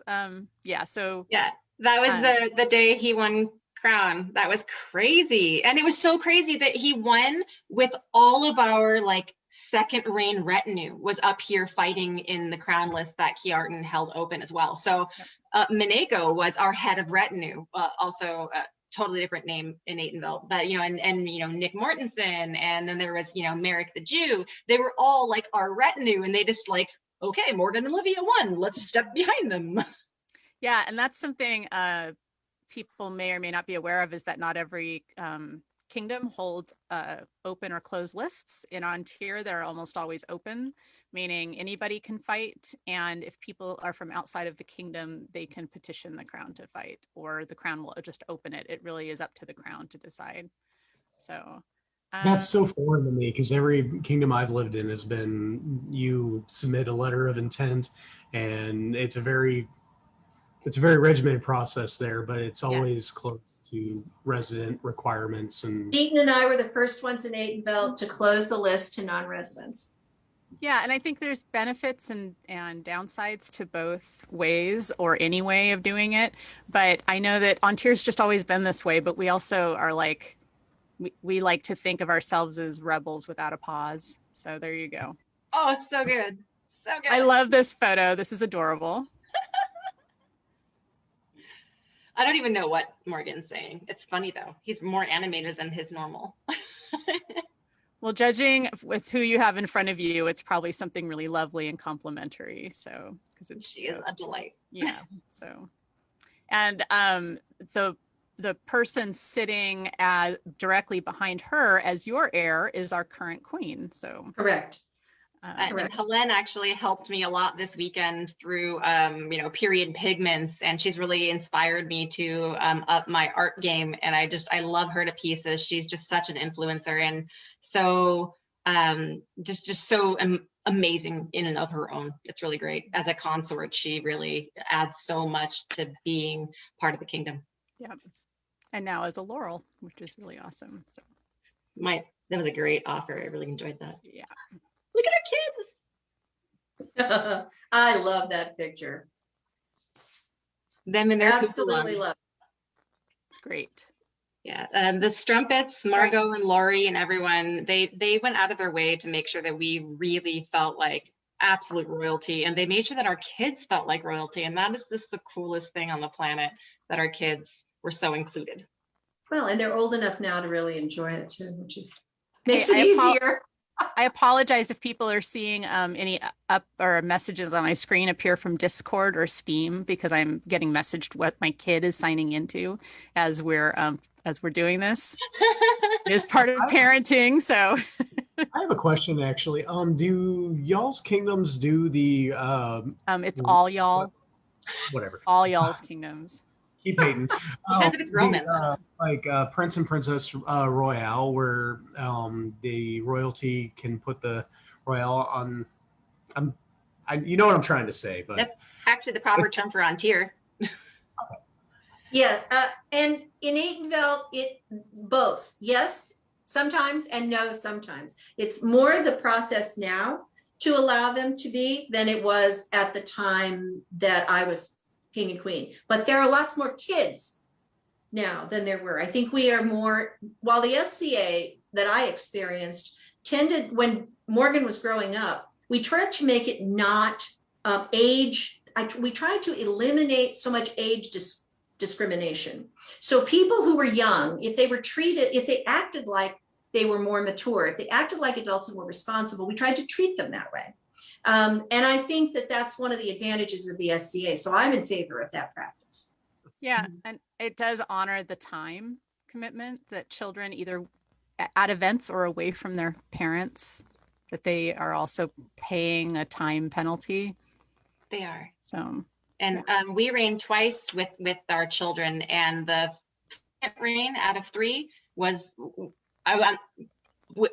regards to our children was the worst, because I had a breastfeeding child and a 2-year-old, and if I could do that again, that I would probably not have reigned at that time, but that was the 30th Estrella, And I miss so much of Finnegan being an infant.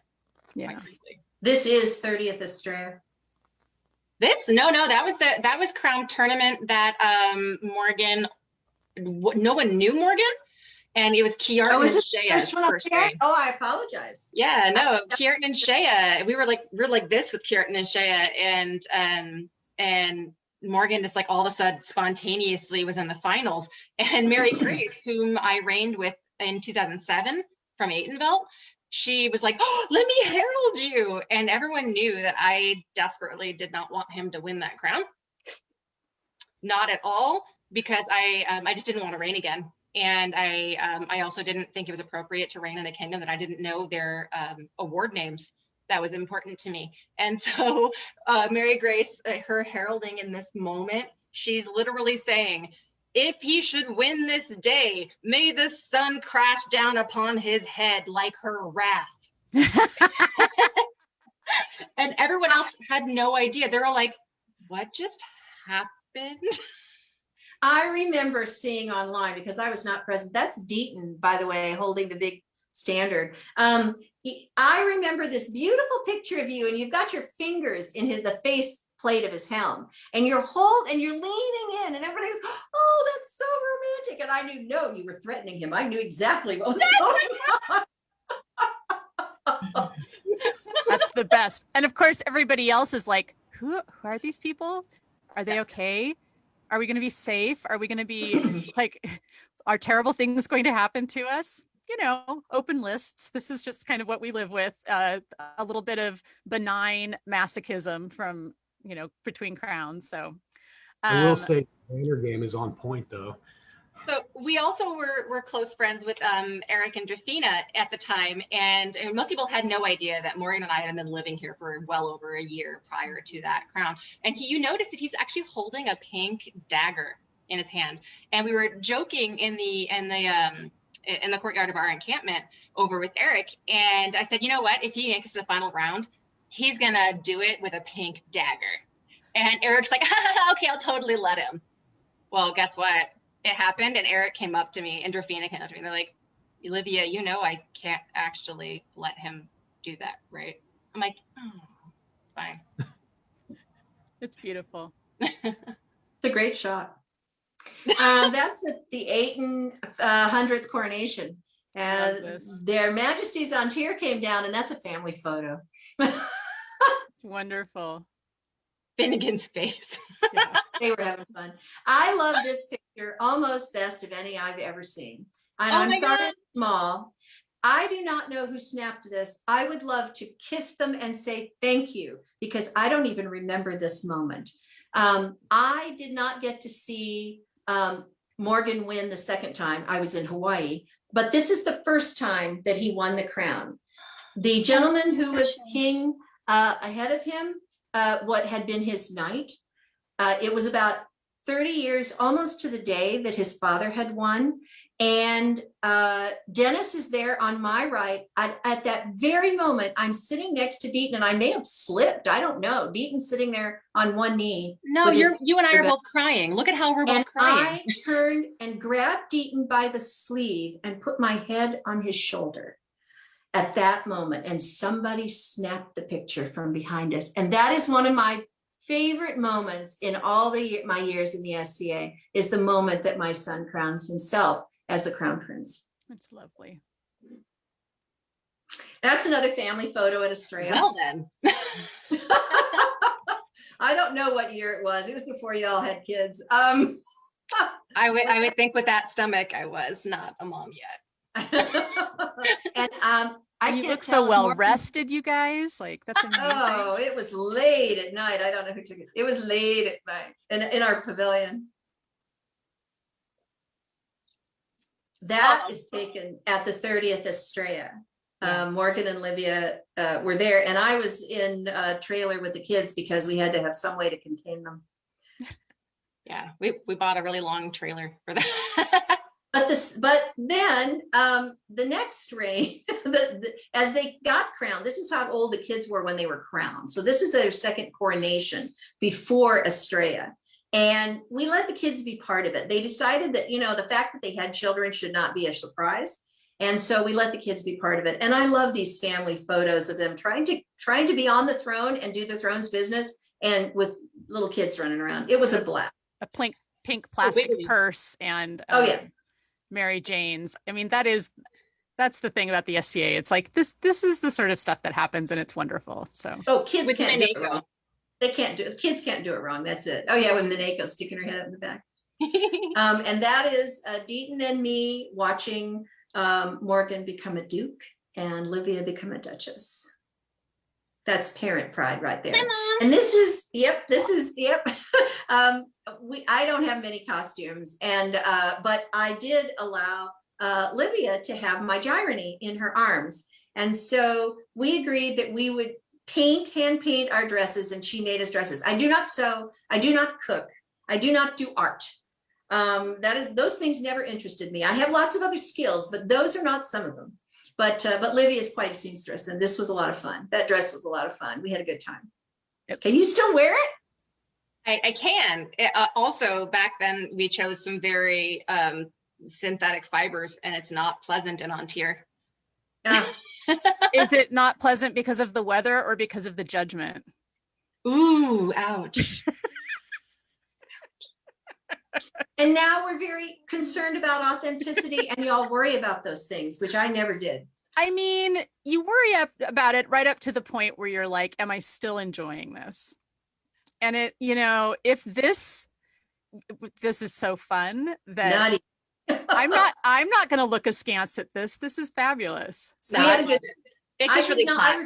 I did refuse to wear the Gyrony. I said, I'm not standing next to you with that Gyrony on. There's no way in the world. I'm too old and too fat. So no. No, they're very different dresses. I think this is really sweet. We had fun. They were fun, and it was fun to wear them together. This is another, you have to put up with these, you know, these are all family photos. That is all of us at the very last Estrella that Morgan and Livia came to right before they moved. Yeah. This is the moment Antir stole us from her, and she won't say that on camera, but she really means it. Antir didn't steal you. You abandoned me. And that's Deaton playing with Finnegan. Just playing. That's Grandpa. Oh, that's another moment of them being made Duke and Duchess. That's the ducal coronet. The ducal coronet that I wear, that Deaton wears, was made by Duke Reynard of Foxmoor. And for years, all the dukes in Atenveldt wore the same style coronet. And Morgan's is that style. It's the old Atenveldt style of coronet. Cool. The ducal coronet. That's Morgan being knighted in 2004 on the field. And that's Kim behind him. Sorry, Livia behind him. And his dad. Look at how skinny he was. But he was skinny. But you and I and Gretchen, his stepmom, were all on the field together. This is the Barony of Atenveldt's 30th anniversary. And there were lots and lots of people who came in for this. I brought something that I'm a custodian of many, many artifacts of history, not just photos. This is the original Aten banner that I have. And that is Morgan and me holding up this original Aten banner just for, you know, grins. It was in the bar. We weren't but that was where I did the first dinosaur walk, where I got the dinosaurs to all come out and introduce themselves and talk about who they were to court. That banner is so old that it used to be blue. Oh yeah, it was vivid blue.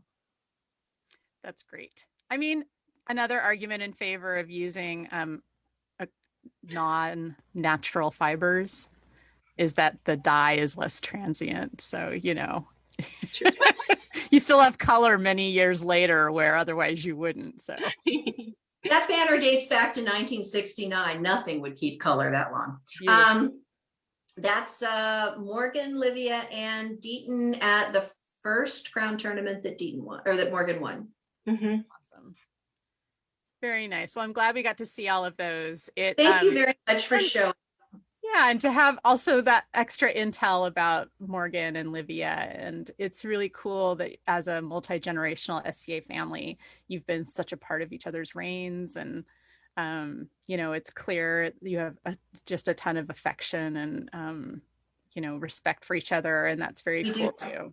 We do have, thank you. And I found, I had them made when they were on the throne the first time, I wrote their thank you letters, and I found all these stamps with the Queen's symbol and the King's symbol on them. Oh, I actually paid for stamps with your,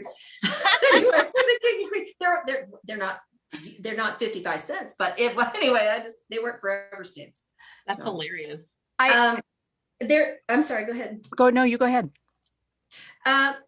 It's been an absolutely wonderful experience to be queen for so long, and to have been in the SCA, and then I was queen for so long. And I really have a great deal of feeling for the ladies who've been queen through through everybody who has been on the thrones through COVID. It's tough to be on that long and to have everything be you. In some ways there's continuity, and it made a tremendous amount of sense to do that.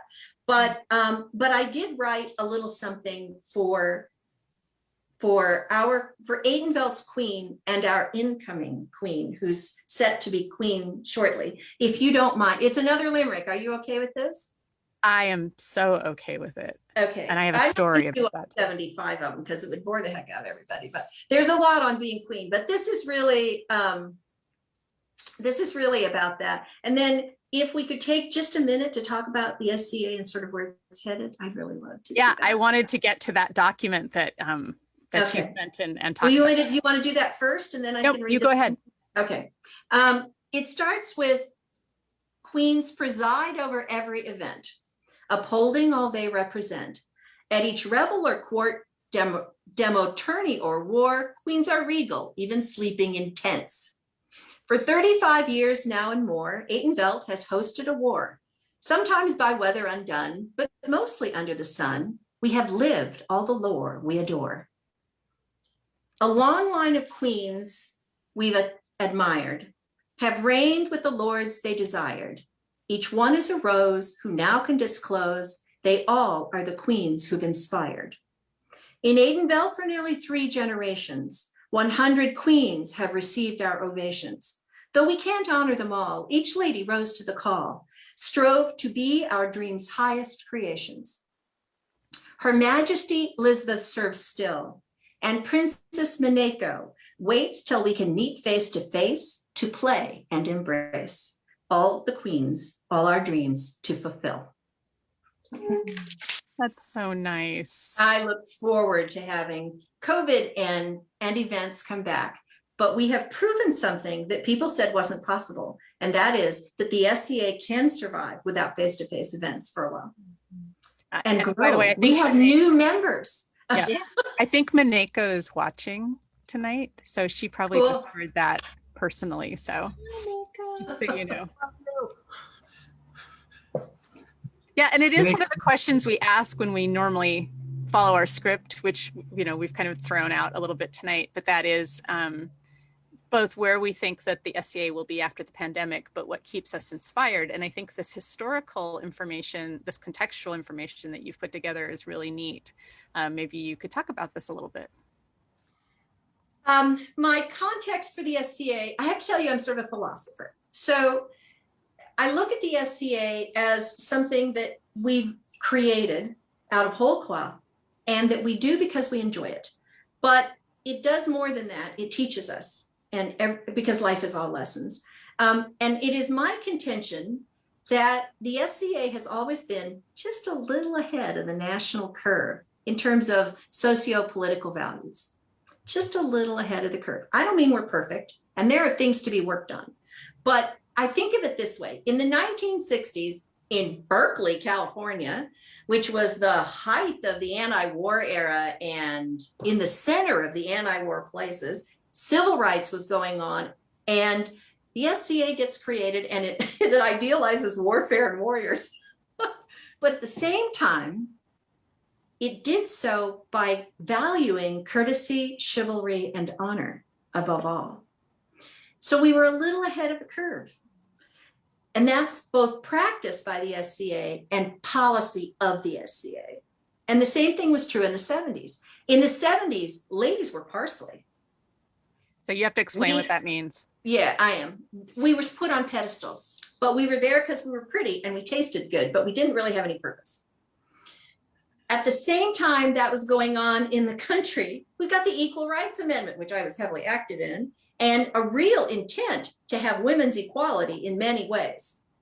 And what happens? The King and Queen of the West, who were Douglas and Lorna, yielded to public opinion and let Trudy Lacklandia compete on the field. Here in Atenveldt, women for the first time, the queens actually attended belted circles. And then on top of that, Deaton yielded to the belted circle and knighted Trudy Lacklandia. So we begin to have this expression of women that the rest of the country failed to pass, frankly, the ERA. So, but we are beginning to accept women on that kind of a level. In the 80s, the SCA was growing big and we were splitting off kingdoms and lots of people were having families. It was the time of, big hair bands and, designer drugs and all that, but it was also the beginning of conservatism in the US. It was the Reagan era and Reagan values of family values and just say no to drugs.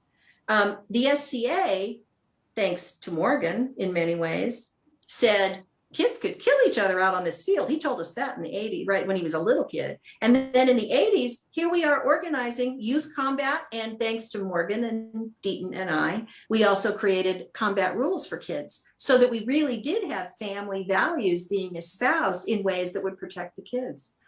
By the 90s, there was a call in Atenveldt, and I don't know if this was SCA wide. They said, honor before victory. SCA values were being espoused in a big way. And I know it was happening in some other places, but that's the era of Enron and corporate greed and a desire for a return to ethics. SCA is creating financial policies that protected the populace, the leaders, and also the organization itself. By the 2000s, the SCA had grown so big it had founded kingdoms beyond the US borders, as you know, and held huge events for huge, large groups. That became the norm. We had political polarization in this country at that point until the Twin Towers fell and then hate speech filled the world. But the SCA embraced cultural disparity. And the board followed along with what the practice was in kingdoms and actually created policy to allow personas and households and groups to attend SCA events, not within our narrow scope of what we allowed, but as visitors to the current Middle Ages. So we included everybody. In the 2010s, so this is the Obama era, the SCA really went a long way to embrace its own history and its authenticity. There was a lot of emphasis on the authenticity of the organization. And the country was going through a change in its historical values too. So everybody's kind of processing this change where we look at where we've been and what we really did and what we really didn't do. Some kingdoms and some places in some kingdoms at some times during that decade were really ahead of the curve. And that process, the practices, ended up becoming part of policy because the SCA now has, not only do we record our histories, the SCA has taken a critical look at our traditions, and we have policy to protect children against bullying, against misogyny, against racism and genderism. And these all became policy. I'm not saying we're perfect. I'm saying that we really have moved in that direction as an organization in a big way. So now we're in 2020 and we did what people said we could never do.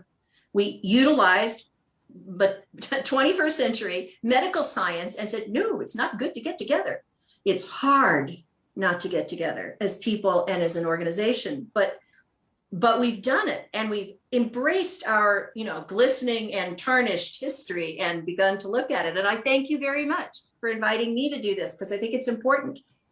My question, I have no answers in this. My question is, for the rest of the next decade, I think there's a huge factor that the SCA will ultimately need to address. I don't think it's a legal factor because I think legally we're okay. But in terms of our values, SCA values of courtesy, chivalry, and honor, I think that one of the conversations of the next decade is going to be how the SCA will address the scientific medical information that we now know about traumatic brain injuries and how the SCA will begin to change itself in order to appropriately address those for everybody's safety. We know a lot more than we knew then, and we know more about SCA fighters than we knew then.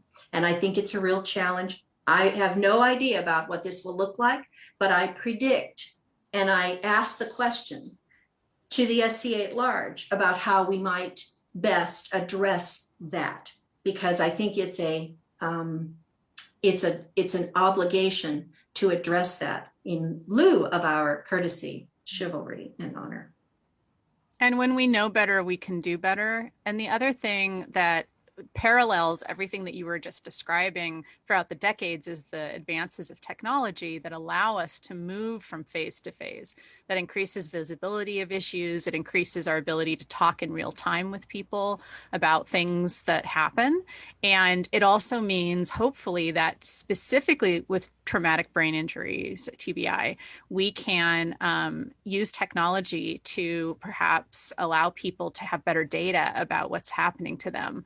I know that there is a knight in Ontario who experimented with using a sensor that's I think used in football helmets in his SCA helmet to see whether or not he could avoid another head injury but again, like, our helmets are not all calibrated exactly the same. They're not padded the same. They're not all made the same. So just, over time, thinking about what can we do to harness technology to protect what's inside your helmet better. Hey, Joel, you wear a helmet. Perhaps you'd like to weigh in. That's one of the biggest pieces of advice, honestly, I give to any new fighter or anyone that's starting to take fighting seriously is you only get one brain. You only get one head. Don't skimp on your helmet. I'm not saying go out there and buy, a pristine $1,000 plus helmet, but buy a helmet that's actually fitted to your head. My helmets fit to where I only wear a 1/2 inch of padding in it. It's because of how it's designed and the padding that I use. I don't need more than that. But just don't skimp on padding. Don't skimp on it, because you only get one brain. You have duplicates of pretty much everything else that can be broken in the SCA, but you only get one brain. So be safe with it. That's something that I tell to everybody is you can get a great helmet fit to your head for $300, $250. And spend that money. Fabric covers up a lot of sins on the other kit. I can say that because my entire heavy fighting kit is basically plastic covered with pretty garb. And but spend that money on your helmet and keep your head safe. Or don't get hit in the head. Maybe you should practice more.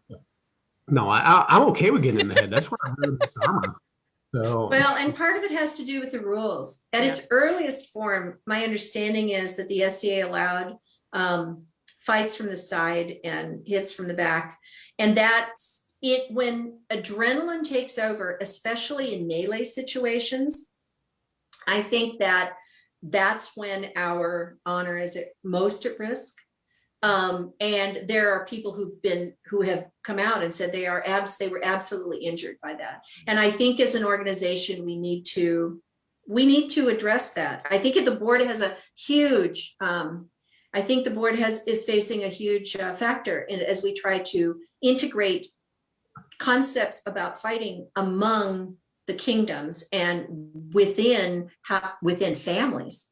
If Morgan was fighting today and he started at 3, if he was, but then that was buffer stuff. But as he began to fight hard suit at 16, would I have allowed it? I mean, I think we have, as individuals, we have every consort of a fighter, every person who is looking at that as a possibility.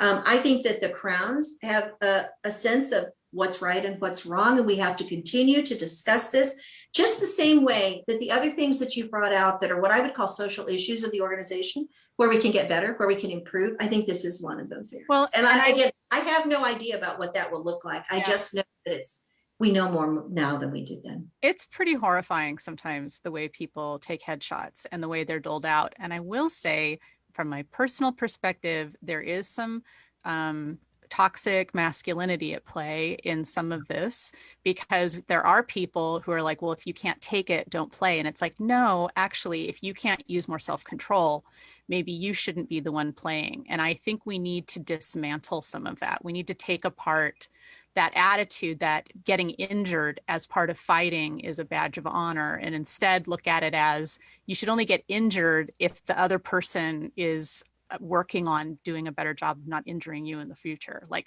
that's the only takeaway from that. It's not a badge of honor. It shows that somebody didn't have proper self-control and you didn't have correct armor. And that's not okay. It's going to ruin the SCA. If people, some of the most serious injuries I've ever had in my life came from SCA fighting, and that includes being a career soldier. I'm 12 years into an Army career now, and probably three of the top 5 like major injuries I've ever had in my life came from SCA fighting, and they were always at a war where it was different kingdom, different calibrations, maybe ego matching, whatever it was, but yeah, it always comes up, and there's got to be a way that we can use modern technology while keeping to the core of what the SCA is, to keep everyone safe, because I don't want to hurt anybody. The bruises are fun. That's great. But like, none of it, I can't believe that we actually want to go out there and hurt anybody. So if there's a way we can use technology to make it safer for everyone, then we should be. well, like Sorry. I always say, crush spirits, not bodies, I like that. It's, I'm just kidding, of course. But I think there is something to be said for when people are super proud about having doled out injuries. I'm like, that's not interesting to me. It just shows that you don't have good self-control, and that makes you a liability. And also, that's not courtesy or chivalry. That's, I know. Yeah. I also have to say that I have a tremendous amount of faith in this organization to survive and grow and help other people do the same, because I've had way too much fun. Before Australia, we had Burrow Creek Wars, and we had we sold it, we gave away, we couldn't sell, gave away Imperium Compound, which was kegs of sweet and sour. Okay, so we got a whiskey sour and we're pouring it like mad. And here's Felicia, the first queen, and I standing on stone tables, dancing and doing, music and dance and song and dirty limericks and whatever. But we've had so much fun, and we should continue to be able to have fun. Fun is not just about recreation. Fun is also about interacting as people. And if your interviews have shown nothing else, it shows that that's really what the SCA is about in a tremendous way. So I think we can integrate all of those things, and we can make changes that will protect our fighting populace at the same time that we learn to, have fun and take care of each other at the same time. Yeah. Unfortunately, we're coming up on the 2-hour mark. I know. I'm like, Thank maybe you. we should do a part 2, or maybe, yeah. So there's just so much here, and it's been such a delight having you both here. And of course, we always do a virtual gift basket as part of the great tradition of SCA conspicuous indulging and enjoyment. So, since this is a virtual gift basket and we can put anything in the world that we want in it, normally we would ask in advance what you like. But I don't have people to do that because we're in a pandemic. So I'm going to have to just ask you both. We'll make a gift basket for you both. I want a second shot, and I want to go up to see you guys. Oh, we'd love to. And I want to go to Sport of Kings again. Oh my gosh, I was just going to say, see my grandchildren. Come up for Sport of Kings, and we will definitely hang out. And I want to come play. That's what I want to do. I've had one shot. I get my second one because I want all of the people that we've interviewed to come to Sport of Kings, and we can all just sit around and talk, because that would be really fantastic. We've made some really cool new friends this way, and learned things about people that we already knew, like Livia, who, by the way, participated in an illumination challenge up here in Ontier and produced an absolutely stunning scroll. I was just so impressed by that. So it was beautiful. And don't look shy. It's beautiful. So it was really, really something. So anyway, so your gift basket, the first thing we would ask is red or white wine. It doesn't matter, but it can't be domestic. It can't be domestic. Ooh, tell She'd me like about Dr. that. Luzin, please. They domestic wines give me migraines. Okay. It must be what they add into them, but it can't be whatever it is. I can drink, but whatever it is, a little, but Yeah. it can't be domestic. No problem. We Sorry, can work with this. No, we can work with this. It's a Dr. pretend. Luzin works. Yeah, it's a virtual gift basket anyway. So milk chocolate or dark chocolate? Probably dark. I'm not much of a chocolate eater. That's fine. That's fine. And then puppies or kittens? Oh, I miss kitties, but my husband's so allergic, I can't have them. That's okay. We can manage But this. it's a virtual kitty. I love cats. Livia, would your answers be different? Actually, no. I drink the same wine as my mother-in-law. I also don't like chocolate or candy in general. No. And yeah, and kittens are damn cute, and my husband's terribly allergic to them.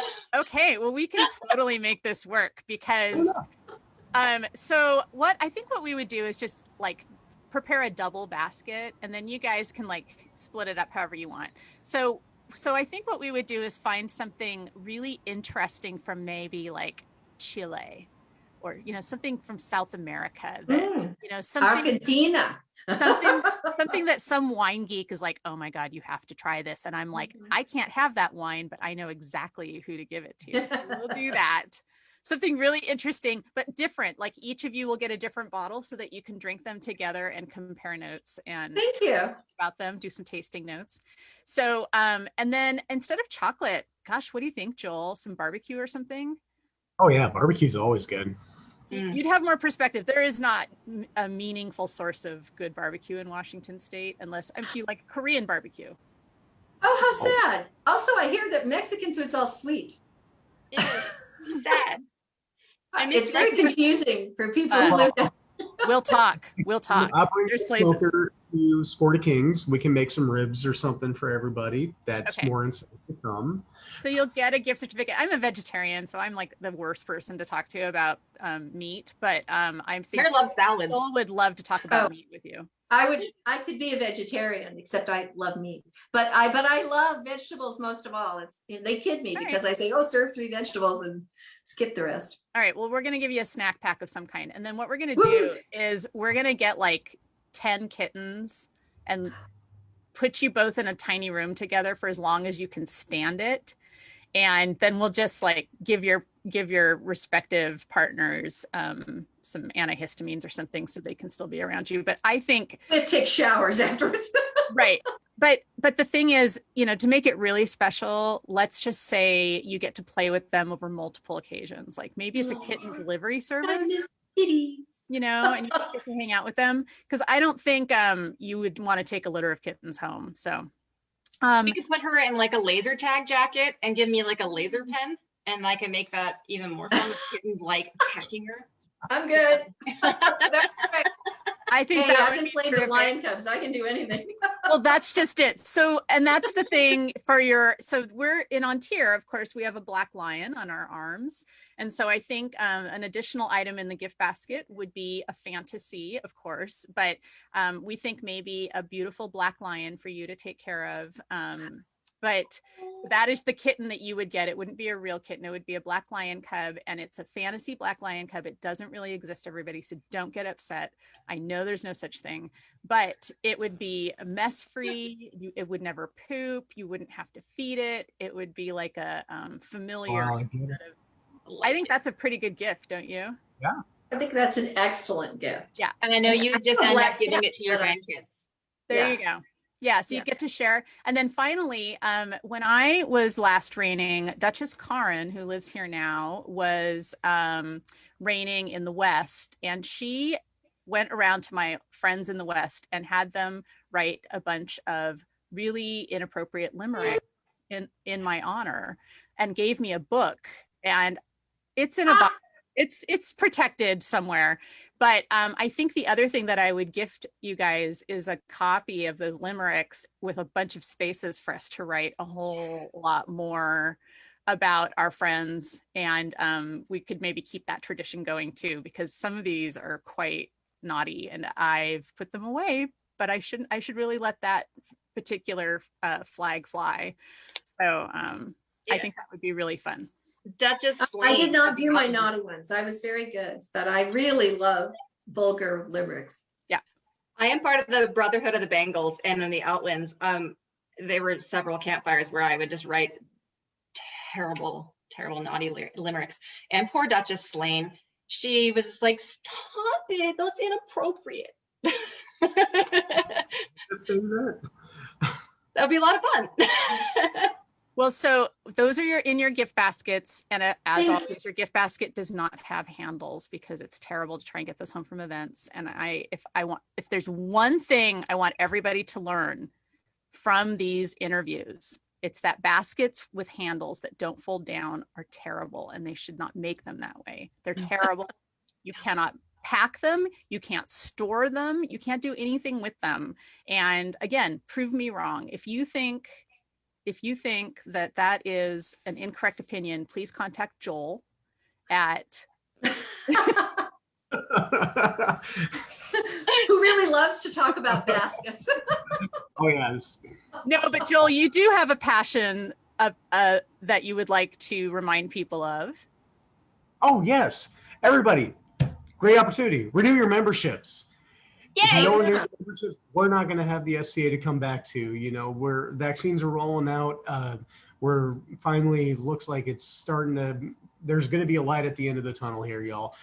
Renew your memberships. Wear your masks. You know, believe in science. Those are the things that I say every week, and it's good.